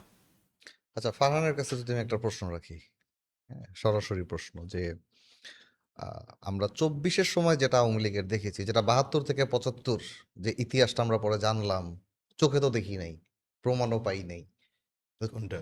72 থেকে 75-এর আর চোখে দেখে প্রমাণ কথা বলে তাইলে ওই যে 570 খ্রিস্টাব্দের পরের যা ঘটছে এগুলো আমাকে হ্যাঁ, বিশ্বাস তো করা যাই হোক, যেটা বলতে চাচ্ছি যে যেটা হিস্ট্রি যেটা আমরা সরাসরি আমরা চোখে দেখেছি, সব হিস্ট্রি কি দেখা সম্ভব? বয়স 50-60 বছর থাকে। 24-এর হিস্ট্রিটাতে আসি, হ্যাঁ। হ্যাঁ, যেটা আমরা গণহত্যাটা যেটা দেখেছি, 15 বছরও আমি বাদ দিলাম, হুম। কিন্তু 1 মাসে যে গণহত্যা করা হলো, যেটা আমরা দেখলাম, এরপরে আপনি কি মনে করেন আওয়ামী লীগ কি আবার রাজনীতি করার সুযোগ পাওয়া উচিত, বা এই আলাপে আসতেছি। প্রথম কথা হইলো আহ, আলাপ একটু অন্যদিকে। যদি এমন হইতো যে বিএনপির এখনকার রাজনীতি ভবিষ্যৎ রাজনীতি অতীতের রাজনীতি, তাইলে এক আলাপ। আর 24 নিয়ে থাকলে সেটা আরেক আলাপ। ঠিক আছে? আর বেসিক্যালি বিএনপি মানে ওইভাবে হিস্ট্রি টানলে তো বিএনপির পেছনের হিস্ট্রি টানা যায়। স্বাধীন মানে ক্ষমতায় আসার আগে কারা প্রেসিডেন্ট ছিল, কি ছিল, সেটা একটা আলাপ। আবার বিএনপি বাংলাদেশে জাতীয়তাবাদী যে রাজনীতি, আমি ব্যক্তিগতভাবে ওই বাঙালি জাতীয়তাবাদ বনাম বাংলাদেশি জাতীয়তাবাদ এটার যে ডিবেট, সেটা নিয়েও বিস্তর অনেক আলাপ করা যায়। ঠিক সে আছে? আলাপ আমরা আরেকদিন তো তাহলে করবো। এই আলাপেই তো চলে যাচ্ছে। আমি বলছি সেই আলাপে না যাই। ঠিক আছে? কারণ এখন আর যদি বর্তমান সরকারের ধরি, আমি ব্যক্তিগতভাবে একটা নিয়তের মধ্যে আছি যে যদি বিএনপি নিয়ে কিছু বলিও 1 বছর পরে বলবো। মানে একসাথে যুগপৎ আন্দোলন করছি আমরা একসাথে। ঠিক আছে? এখন তার ক্ষমতায় আছে, ফলে এইটাকে বিশ্লেষণ করার ফলে আচ্ছা, ওই বিন্দুর আলাপগুলো কাছে একটা এই ওর প্রশ্নটা হ্যাঁ। রেখে একটা প্রশ্ন, অন্য আলাপে না যাই, আমি না, একটু বলি। কারণ হচ্ছে আপনারা কি বারবারই ওই আলাপে আসছে যে মনে আপনারা হয় যে কি না আওয়ামী লীগের একজন এবং আপনারা কি বিএনপির এখন একজন আছে। সমালোচনা নেয়ার প্রস্তুতি আছে আপনাদের? অবশ্যই, কেন নেব না? থাকতেই তো হবে। এর জন্যই তো আলোচনা নিতে 24। হবে, সমালোচনা নিতে হবে। না, না, তাহলে না, তো- এর জন্যই তো 24। হ্যাঁ। তাহলে তো 24-এ এটা একটা পরিবর্তন আমাদের মানসিকতায় হয়েছে যে হ্যাঁ, যে কোনো definitely। দল না, মত definitely। যে কোনো ধরনের নির্বিশেষে সমালোচনা আমরা নিতে পারি। স্বাধীনভাবে না, ফলে Definitely। আঙ্গুল ওই- তুলে প্রশ্ন আমি করতে আমি পারি। আমার ওই সহ আলোচকের দিকে আমি ইয়ে করতেছি না, কারণ উনি ওই আলাপটা করাটাই স্বাভাবিক। কিন্তু আপনি হোস্ট হিসেবে মানে আমার জন্য ডিস্ট্রাক্ট হয়ে যায় কি এখন কি বিএনপির পক্ষে বলবো না বিপক্ষে বলবো, সরকারের পক্ষে বলবো না না, বিপক্ষে বলবো। বাস্তবতার পক্ষে। না, না, আলাপ তো আজকে এইটাই না। আলাপ তো হচ্ছে 24-24-এর আকাঙ্ক্ষা কি ছিল, সেটা কি হয়েছে সেইটার বিষয়। ফলে এটার সাথে আপনি যে প্রশ্ন করলেন আওয়ামী লীগ আসবে কি না, আওয়ামী লীগরে তো সবাই মিলে আনতেছে। এবং এটার জন্য যদি বিএনপি যদি 2% দায়ী হয়, 98% দায়ী হচ্ছে এনসিপি এবং জামাত, আমি মনে করি। কারণ কি? কারণ হচ্ছে এইখানে, আচ্ছা ওই কারণে পরে যাই। বাংলাদেশে 30 লাখ খুনের সাথে জড়িত, এটা তো খুব নর্মাল প্রশ্ন। হুম। হেরা বাংলাদেশে এখন পর্যন্ত রাজনীতি করতে পারলে, আওয়ামী লীগ আজ হোক কাল হোক, সে তো বললো ভাই মাত্র মারছি 24, ধরনের স্বীকারও করলো যে 1400 মারছি, সমস্যা কি? একসময় তো এবং 30 আওয়ামী লীগ তো টাকার মেরে আগেই আসছিল। এসে বলছে আমাদের ক্ষমা করে দিন, যদি আগে অতীতে ভুল করে থাকে ক্ষমা করে দেন। জামাত তো আনুষ্ঠানিকভাবে চায়ও নাই। আজকে জামাতের লোকেরা যেভাবে টকশোতে গিয়ে মুক্তিযুদ্ধ নিয়ে এত বিশ্রীভাবে কথা বলে, তা আমি নিজে তো এখন যে ভাই ও থাকুক না থাকুক, আওয়ামী লীগ আসুক না আসুক, অন্য কেউ আসুক, মানে যে তারে এইগুলির দাঁত ভাঙা জবাব দিতে পারবে। আচ্ছা, অন্য স্ট্রং ভাবে কেউ আসতে পারছে না কেন? কারণ ওই যে 24 এর পরে, এইটা 24 এর পরে আসতে পারছে না, এইটা তো এখন এটা না, তো আমার একটা লম্বা একটা প্রশ্ন হচ্ছে, এটা শুধু ডিবেট। আমার না, এটা সমস্ত এইটা বাঙালিদেরই প্রশ্ন। এইটা শুনেন, যে এটা যে এটা হচ্ছে 24 এর গিয়ে পরে, যে 24 এর সবকিছু দেখার পরে যে মানুষের ভিতরে যে চেঞ্জ বা যে একটা নতুনত্বের চিন্তাধারা আসছিল, সেই চেঞ্জ চিন্তাধারায় অনেকেই আশা করেছিল যে একটা স্ট্রং বিরোধী দল নতুন এটা ভাবে আসতে সবচেয়ে পারে, না বিরোধী দল না, কিন্তু সেটা সবচেয়ে বড় দল হইতো এনসিপি। বিএনপিও এখানে জায়গা পাইতো না, বুঝেন আপনি? ঠিক আছে, আমি এটা কোনোভাবে, এটা আমি তো ভাই বললাম তো, একসাথে তো আমরা রাজপথে ছিলাম। বিএনপির ত্যাগ, বিএনপির সেই সময় সবার চাইতে বেশি। কিন্তু মানুষের সেন্টিমেন্টও তো একটা আছে, মানুষের সেন্টিমেন্ট গ্রো করছে যে আমরা নতুন কিছু চাই। আওয়ামী লীগ দেখছি, বিএনপি দেখছি, জামাত সব দেখছি, এরকম একটা নেগেটিভ উঠাই দিছিল ন্যারেটিভ তো যে ছিল। আওয়ামী লীগ দেখছি, তো বিএনপি এটা তো দেখছি, এবার এনসিপি একটু থেকে মুখে ছিল, দাঁড়িপাল্লা দেখি। এনসিপি থেকে মুখে ছিল তো। এনসিপি করছে কি? এনসিপি করছে হচ্ছে আপনার টেন্ডারবাজি করছে। ও কিভাবে টাকা কামাবে, ও চটি স্যান্ডেল পরতো। ওর ডেভেলপমেন্টটা 24-এর পরে হয়েছে, এর আগ পর্যন্ত ওর কোনো না। আমাদের এখানকার সবার ডেভেলপমেন্ট ধীরে ধীরে ধীরে ধীরে, খুবই মানে একটা একটা জার্নি আছে জীবনের। জীবনে আপনি রাজনীতি করেন, আপনার একটা আইডেন্টিটি আছে, এইটা ভাই একদিনে আসে না তো, এটা ধীরে ধীরে আসে। তেমনি আপনি ব্যক্তি জীবনে তো আপনার আয় আয় রোজগারের একটা বিষয় থাকে, থাকে কিনা? হুম। আপনি একটু ওনাদের একটু ভালো, মানে এই এই দেশে তো কেউ দুর্নীতি করলে সেইটার, এটা আমি আজকে আপনারা বলি, আমি আমি এটা মোটামুটি শিওর। আমি যদি নিয়ত করি যে আমি দুর্নীতি করব, তাহলে দুর্নীতি করার পরে এইটা মোটামুটি শিওর আমি, যে কিছুদিন এটা নিয়ে নাড়াচাড়া হবে, আলটিমেটলি এটার কিছু হবে না। কিছু হয় না কেন? কারণ আমি ওই যে আমাকে নিয়ে নাড়াচাড়া করে তারই আমি পকেটে ভরে ফেলি। তো মানুষ তো এটা বুঝে, যেই ছেলেটা তার সাথে থেকে রাজপথে থেকে আন্দোলন করলো, যারে সে ইমাম মানলো, পরে দেখতেছে ওই রিক্সাওয়ালাই আছে, এবং ওর দিনকে দিন ওই দেখতেছে যে অবস্থা খারাপ, আরো খারাপ হইল। এই কারণেই অনেকেই বলতেছে আগেই ভালো ছিলাম। সেটা বিএনপি কিভাবে এটা ডেভেলপ করবে সেটা সেটা সরাসরি পরের আলাপ। আমি শুধুমাত্র ইন্টারিম গভর্নমেন্টের সময়টার কথা বলতেছি। সে তো দেখলো কি না, রে এই ভাই, সময় আসলে এদেশের রাজনীতি, আমি বলি তো, এদেশের রাজনীতি 24-এর পরে আরো নষ্ট হয়ে গেছে। না, এখানে আমি এবং একটু এই নষ্ট করার জন্য জামাত এবং এনসিপি। না, আমি একটু এখানে বলি। আর তার আগে একটু বলি শুনেন, হ্যাঁ, বাংলাদেশে আমি ব্যক্তিগতভাবে যদি বুদ্ধিমান হইতাম, যেই বুদ্ধি মনে হয় না এতভাবে দেশ 15 বছর চালাইছে, যে সামান্যতম বুদ্ধি থাকে না যে বিরোধী দলরে বাঁচায় রাখতে হয়, এবং একটা সময় প্রয়োজনে পড়লে যদি আমি এভাবেও চলে ছাইরা দিতে হয়, সেটা তারা ছাড়ে না। কোনো বিরোধী মত রাখবে না, ফলে কোনো রাজনৈতিক দল সে বিকাশ ঘটাতে পারেনি। এটা বুঝেন। হুম, আর এই দিকে এসে 24-এর পরবর্তী সময়ে যাদের দিকে তাকায় ছিল, একটা ভ্যাকুয়াম ছিল, কিন্তু যাই বলেন আপনি, হুম। তরুণরা সবাই যে ঠিক আছে আমরা একটা নতুন, আপনি যে বন্ধুদের কথা বললেন, তো এরকম তো বন্ধু আমারও আছে, যারা কিন্তু কোনো রাজনীতি নিয়ে এইভাবে একদমই বদার না। আমরা রাজনীতি করি, উল্টা আমাদেরকে সবসময় সমালোচনা করে, হ্যাঁ, সত্য, তিরস্কার করতো। ভাই আমাদের আগে তারা রাস্তায় নামছে, সত্য। যেটা করে জনগণ সবসময় রাজনীতিবিদদের থেকে আগে থাকে। সে কি, তারা দেখলো যে আমি ফারহান আন্দোলন করে আমার ব্যাংকে, ও আমার চিন্তা 24-এর আগে পর্যন্ত কোনো রকমে আছে, মামলা খেয়ে আছে, বা কোনো রকমে চলে, বা হলে থাকে। ও এসে দেখতেছে যে 24-এর পরে আমি ভাই, মানে এক এলাহি কারবার। 71-এর পরেও তো দেখলাম একটা শ্রেণী কিভাবে ফুলে ফেপে উঠছে। এটা এটা দেখছেন না? ওই না, আলোক মিছিল সিনেমাটা তো ওইটা নিয়েই। এখানে আপনার কথার সাথে একটু যোগ রেখেই যে না আসলে না, বলতেছি যে এই সমস্ত কারণেই তো আওয়ামী লীগ আসার গ্রাউন্ড তৈরি হয়। আগে আমার সেটা বুঝান, আপনার হয় কি 15 না? বছরে আপনি কিভাবে বাংলাদেশে, তারা ঠেকাবেন সেটা পরের আলাপ। 15 বছরে বাংলাদেশের যে রিক্রুটমেন্টটা হয় কোথায়? বাংলাদেশ গভর্নমেন্টের ভিতরে, হ্যাঁ। হ্যাঁ, সাধারণত এটা 2014 সালের পরে হুম, একতরফাভাবে হুম। এনএসআই, ডিজিএফআই এবং স্থানীয় পুলিশ তদন্ত ছাড়া গভর্নমেন্ট চাকরি কিন্তু খুব একটা হয় নাই। না হয়নি, হ্যাঁ, হ্যাঁ জানি আমি। যেমন আমাদের যে গ্রামের যে এলাকা, সেখানে প্রায় কয়েকশো টোটাল হাই স্কুল, প্রাইমারি স্কুলে যে এডুকেশন সেক্টর মিলে পিওন নিয়োগ হয়। হ্যাঁ, 15 বছরে কয়েকশো। ভেরিফিকেশন করে নৌকা ফ্যামিলির লোক বের করলো এবং 3 লাখ টাকা করে এটা সেটেলমেন্ট। এটা একবারে ওপেন সিক্রেট, সবাই জানে বিষয়গুলো। তো যাই হোক, এই যে প্রায় 10 বছরে অন্ততপক্ষে টোটাল রাষ্ট্রযন্ত্রের ভিতরে তো আওয়ামী লীগের বাইরে তো কেউ ছিল না। কারণ আমার একটা প্রশ্ন হচ্ছে যে এরা কিন্তু এখন পর্যন্ত ইন্ডিপেন্ডেন্ট গভর্নমেন্টের সময় ছিল, এখনো তারা আছে, হয়তোবা সামনেও তারা থাকতে পারে। এই যে গ্রুপটা যারা আওয়ামী লীগের সময় গভর্নমেন্টে যোগ দেয়, এই যে আপনি যে বললেন যে একটা জায়গায় চেয়ারে বসার পরে তাদের পরিবর্তন দেখছেন, এই পরিবর্তন তো তারাই দেখাইছে তাদেরকে। শুনেন, আপনাদের সমস্যা হয়ে গেছে এ- কি এ- এখন এ- এ- এখন এ- আরেকটা সমস্যা হচ্ছে কি, আওয়ামী লীগ দেখতো শিবিরের ভূত হুম। বা বিএনপির ভূত, আর এখন সবাই দেখে আওয়ামী লীগের ভূত। আরে ভাই, ও আছে, ও থাকবে, ওরে কিভাবে কি করবে সেটা তো পরে। আপনার সচিবালয়ে এই আগুন লাগে কেন?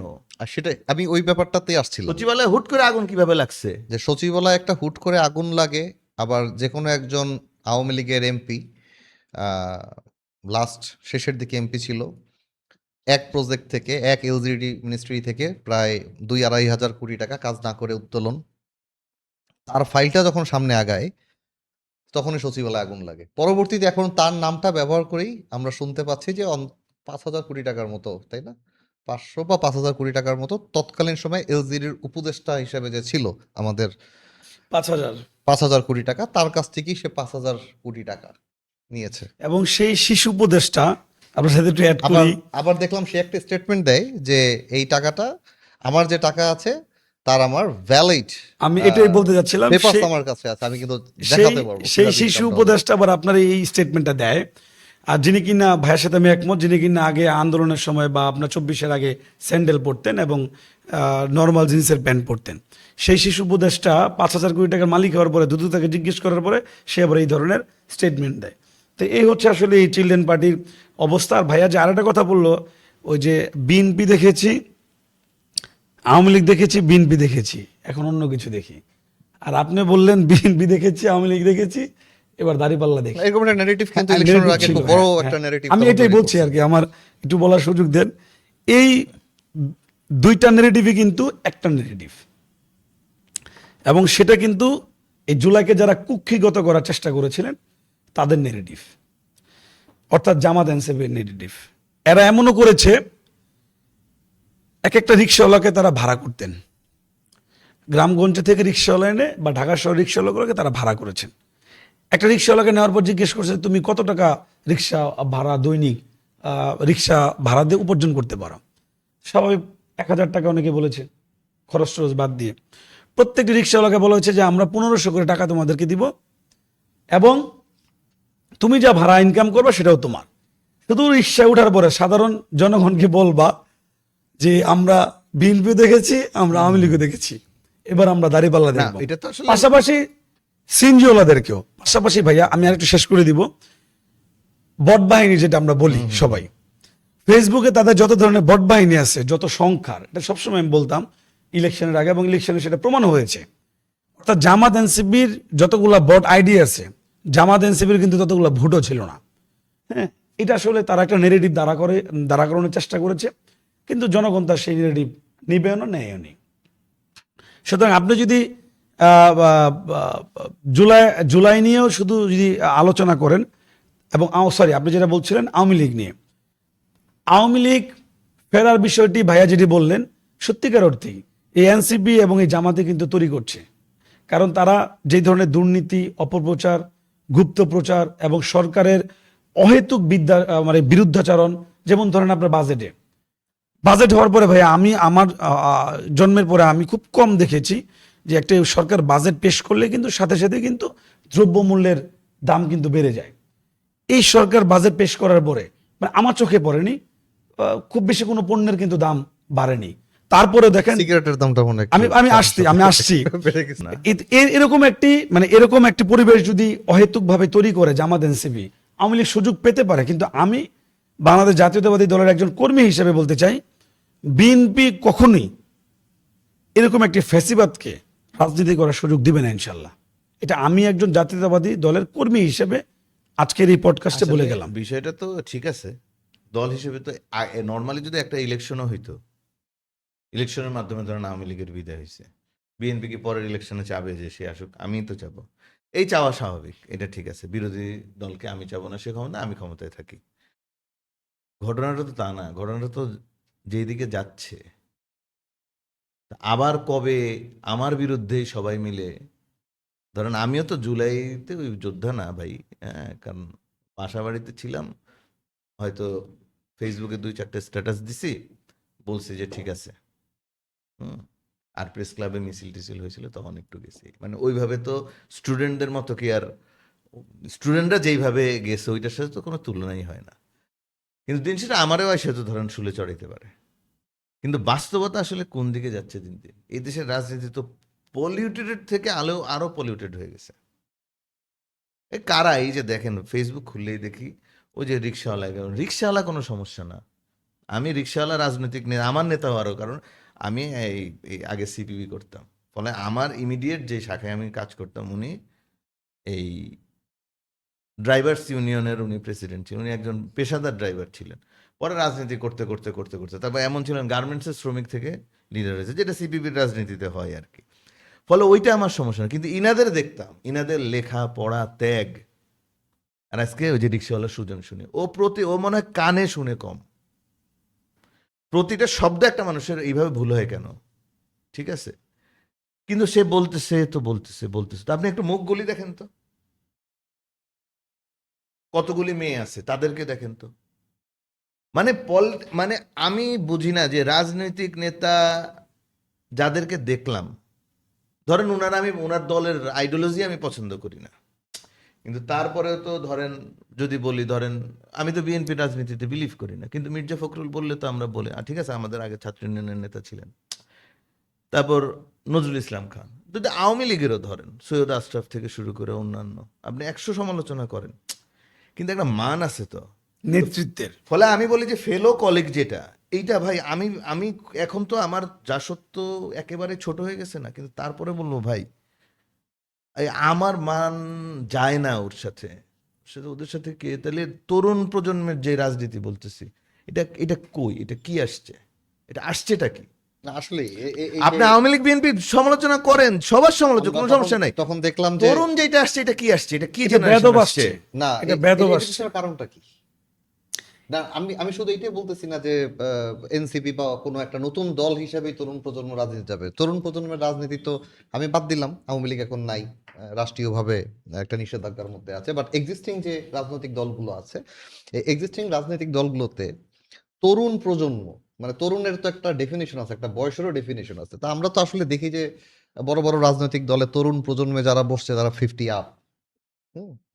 তো আসলে যে ধরনের তরুণদেরকে আমরা চাচ্ছি, যেটা ফারহান সাহেবের অনুযায়ী, যে পূর্বে যাদের কথা বললো সিনিয়র নেতারা ম্যাক্সিমামই ভাসানী ন্যাপ থেকে আসা, এবং ওই সময় যারা ভাসানী ন্যাপ করেছিল তারা সবাই না তরুণই শুধু ছিল। ভাই, শুধু ভাসানি না, বিভিন্ন জায়গা থেকে আছে, যেই দল ছিল ওই দলেরই তো অনেক তরুণ হ্যাঁ, নেতা আছে। তখন তো যারা নেতৃত্ব তখন যারা শুরু করছিল ওই সময়, সেই আর্লি না 70s, না ধরেন 60s, আন্দালি ছাত্রই ছিল, শুনেন, তরুণ প্রজন্ম ছিল, সেই তরুণরাই কিন্তু পরবর্তীতে বড় নেতার একটা জায়গায় আসছে, মন্ত্রী হয়েছে, অনেক বড় বড় জায়গায় আসছে, এমপি হয়েছে। কিন্তু এই ধরনের এখন তরুণ নেতৃত্বের সংকটটা কিন্তু আমরা দেখি যে কোনো আপনার দলেই ভবিষ্যৎ তরুণ দেখেন তো, নেতৃত্ব সংকট। আমি এই পর্যন্ত দেখা, এটা একটু বিএনপির পক্ষে, যে এই পর্যন্ত দেখা সবচেয়ে বেস্ট স্পিকার আমার কাছে মনে হচ্ছে বর্তমান রানিং সংসদের।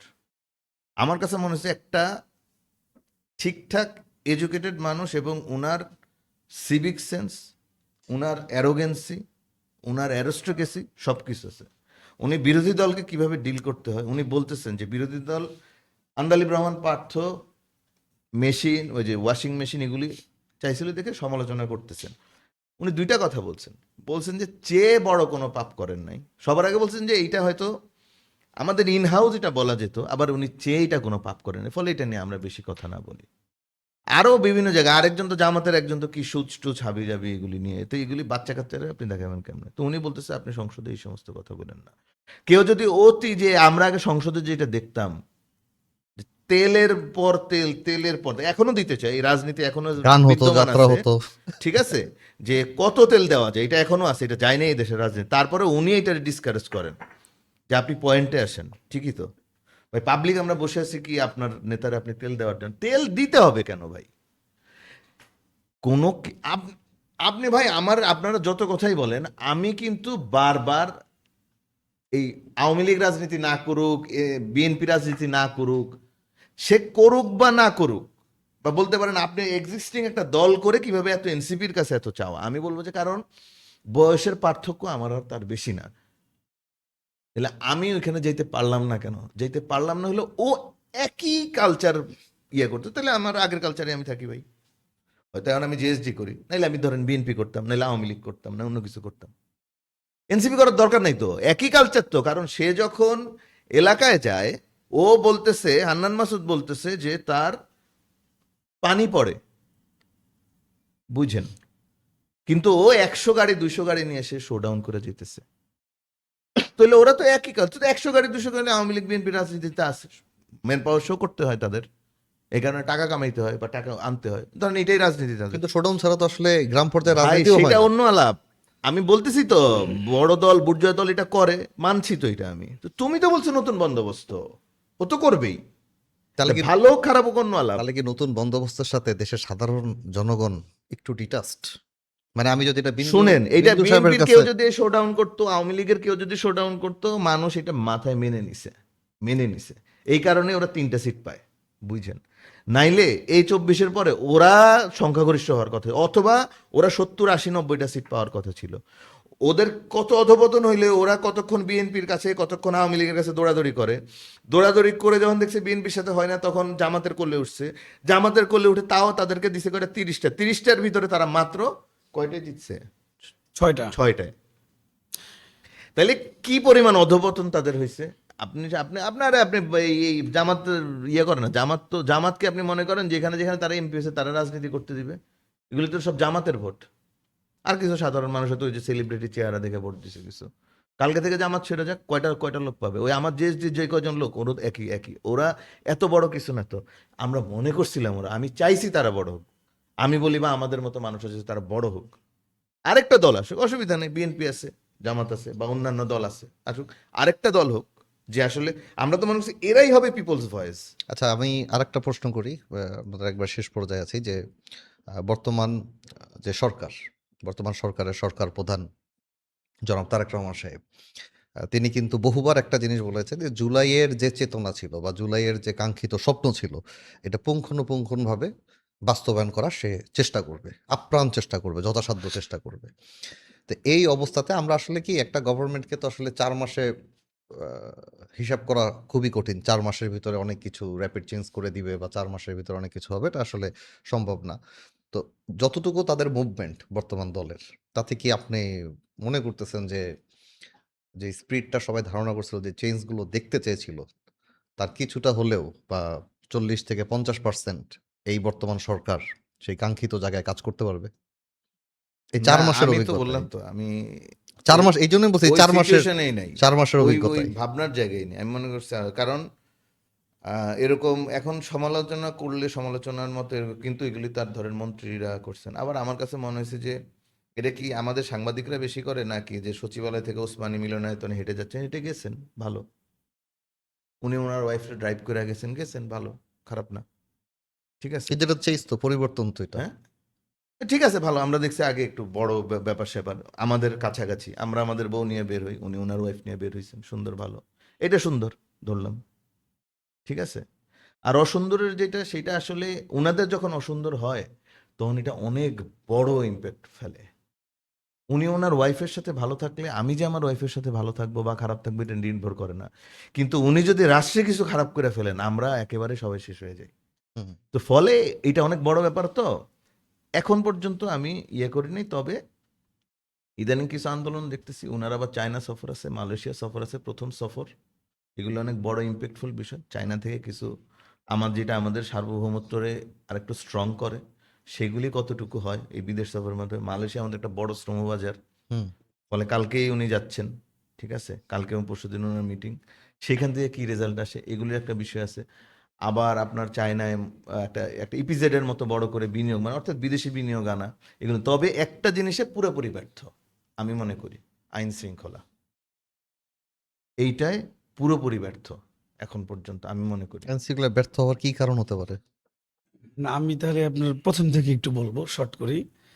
এই 24শে জুলাই আগস্টের আরেকটু ভাই, যতগুলো আপনি বললেন আরেকটা বিষয়, যেটা হচ্ছে গিয়ে যে দেখেন, এই যে মাজার মাজার ধরে বাংলাদেশের মানুষ আসলে উন্মাদ হয়ে গেছে ধর্মের নামে টোটালি উন্মাদ হয়ে গেছে। কিন্তু এইটারে যদি আপনি আগাইতে না দেন, এটা আগাইতে দেওয়া যাবে না।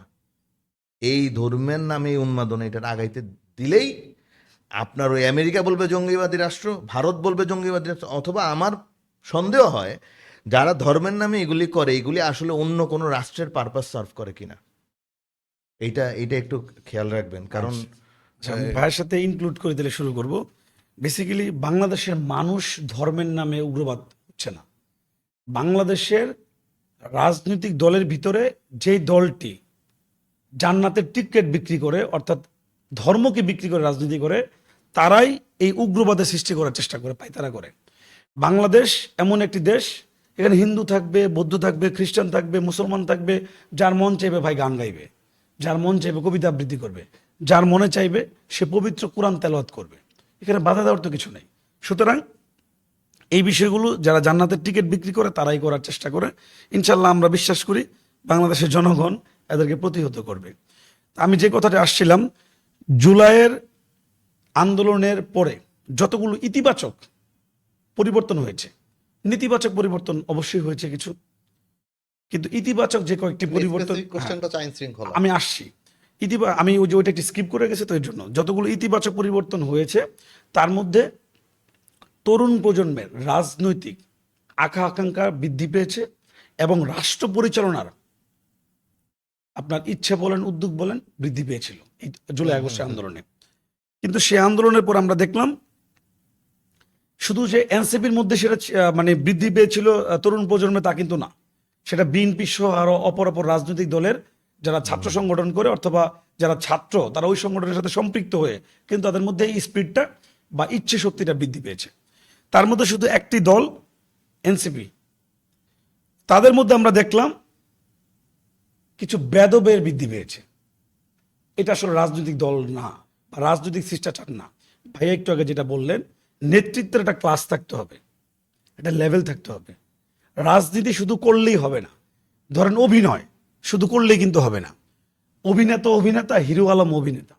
তো এনসিপির ভিতরে কিছু রাজনৈতিক ব্যক্তি তৈরি হয়েছে যাদেরকে মানুষ হিরো আলমের সাথে কম্পারিজন করে, যারা তরুণ নেতৃত্বের কথা বলে। মূলত তাদের এই ধরনের বিহেভিয়ার এবং রাজনৈতিক বা পলিটিক্যাল অ্যাটিটিউডের জন্য কিন্তু তরুণ প্রজন্ম আরো বিমুখ হওয়ার পথে অলরেডি চলে গিয়েছে। এটা আমার একটু বলার ছিল। আর আইন শৃঙ্খলা বাহিনী যদি বলেন, দেখেন 24-এর আন্দোলনের পরে ইন্টেরিয়ামের যে 2 বছর ছিল, সেই 2 বছর দুটি রাজনৈতিক দল এনসিপি এবং জামাত যেভাবে চেয়েছে সরকার সেভাবে চলতে বাধ্য হয়েছে। অথবা পিছন থেকে তারা চালিয়েছে অথবা সামনে থেকে চালিয়েছে। অর্থাৎ প্রশাসনিক বা আইন শৃঙ্খলা বাহিনীর প্রচন্ড বাজে একটা অবস্থা ছিল। এবং আইন শৃঙ্খলা বাহিনীর কিন্তু ম্যাক্সিমামই ফ্যাসিবাদের সময় আপনার ওদের এই আবির্ভাব বা ওদের এই প্ল্যাটফর্ম, ওদের রিক্রুটমেন্ট। সুতরাং এই প্রশাসন কিন্তু তখন বিভিন্ন ধরনের ভয়ের মধ্যে ছিল। তো এই ইন্টেরিয়ামের এই 2 বছর বেসিক্যালি এই প্রশাসনের পুরো আপনার স্তম্ভ ভেঙে পড়েছে। এখন এটাকে যদি আপনি ঠিক করতে চান, আপনি কিন্তু সেটা 1 মাসে পারবেন না, 2 মাসে পারবেন না। আপনার কিন্তু একটু সময়ের প্রয়োজন। সেই সময়টাই বিএনপি সরকারের প্রয়োজন হচ্ছে। এটা গেল 1 নম্বর পয়েন্ট। 2 নম্বর পয়েন্ট হচ্ছে, বিএনপি যদি রাতারাতি এটাকে পরিবর্তন করতে চায়, তাহলে আপনি কিন্তু পরবর্তী এপিসোডে বলবেন বিএনপি স্বৈরাচারী কায়দায় জনগণের স্বাধীনতা হরণ করছে, অথবা আইন শৃঙ্খলা বাহিনী দিয়ে, আগে ছিল পুলিশ লীগ এখন হয়েছে পুলিশ দল, আপনি বলার চেষ্টা করবেন। কিন্তু সুতরাং এই জিনিসটাকে সময় দেন, সুযোগ দেন, ইনশাল্লাহ আস্তে আস্তে কিন্তু এই জিনিসগুলোর পরিবর্তন হবে এবং উন্নতি হবে। এটাই আমার বলার ছিল। ধন্যবাদ। শেষ প্রশ্ন, 2024 সালের গণ অভ্যুত্থানের স্বপ্ন ও 2026 সালের বাস্তবতার মধ্যে সবচেয়ে বড় ব্যবধান কি? শুনুন, এগুলি ইতিহাস পরে হিসাব করবে যে অভ্যুত্থান কিভাবে হইলো, পরে হইলো, কি হইলো। এইটা আওয়ামী লীগ না অন্য কেউ এসে ধরেন এটা নিয়ে ঘাটাঘাটি করলো বা সেটা পরের আলাপ। কিন্তু এখন আমি বুঝি, ফলে আমি মনে করি যে 24-এর 5 আগস্ট থেকে, 5 আগস্ট না, আমি বলবো যে 24-এর ইয়ে থেকে, ওই জুলাই মাস থেকেই, শুরু থেকেই একবারে এই নির্বাচন হয়ে ক্ষমতা, এই একটা সরকার ক্ষমতা আসার আগ পর্যন্ত বাংলাদেশের একটা সবচেয়ে অন্ধকার যুগ। আরেকটু কারেক্ট করি, সেটা না জুলাই ধরবো না, ধরুন 5 আগস্ট পর্যন্ত ধরবো। ওইটা আমাদের একটা আন্দোলন সংগ্রামের ছিল, আমরা একটা অন্যায় দেখছি, ওইটার প্রতিবাদ করছি। 5 আগস্টের পর থেকে এই ফেব্রুয়ারির 12 তারিখ পর্যন্ত এটা একটা অন্ধকার যুগ ছিল। এখন এইটার ঘটনায় হয়তো আওয়ামী লীগ অন্যভাবে বিশ্লেষণ করবে যে 12 তারিখের পরে যে ক্ষমতায় আসছে আওয়ামী লীগ বা ওই ওই পেরিফেরির কেউ যদি আয়সা যদি বিএনপির সাথে সেটা যে ও কিভাবে ক্ষমতা আসে, সেটা অন্য আলাপ ভাই।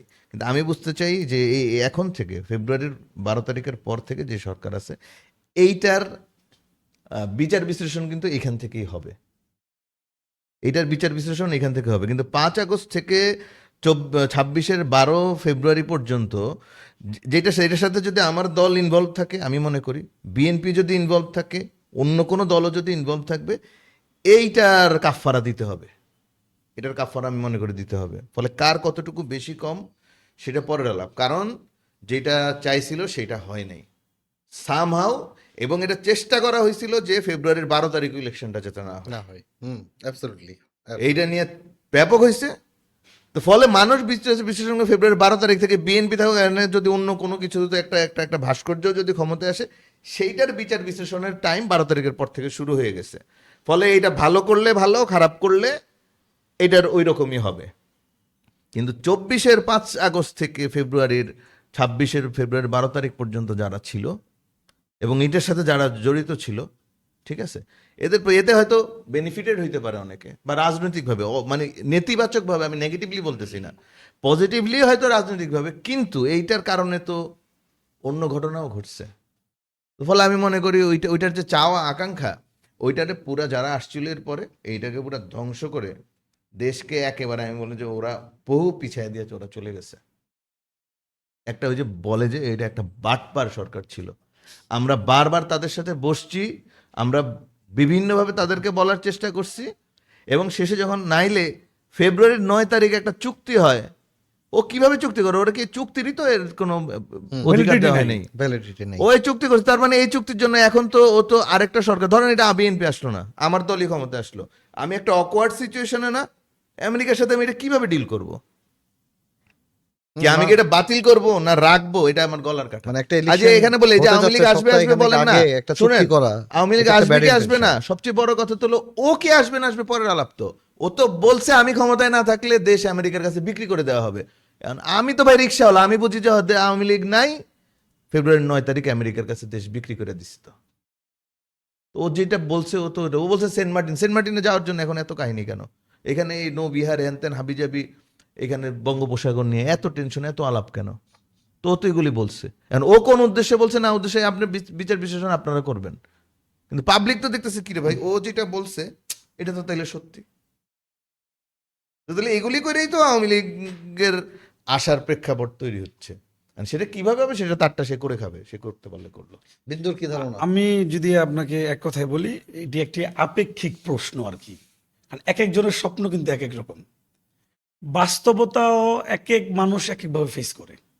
সুতরাং এটা একটা আপেক্ষিক প্রশ্ন। যদি আমি আমার মতো করে বলি, স্বপ্ন ছিল অনেক, অনেক স্বপ্ন ছিল আমাদের, এবং প্রত্যেকটা মানুষেরই, একদম শিক্ষিত একজন শিক্ষক থেকে একজন ছাত্র, রিক্সাওয়ালা, দিন শ্রমিক, কৃষক, সবারই একটা অন্যরকম স্বপ্ন ছিল।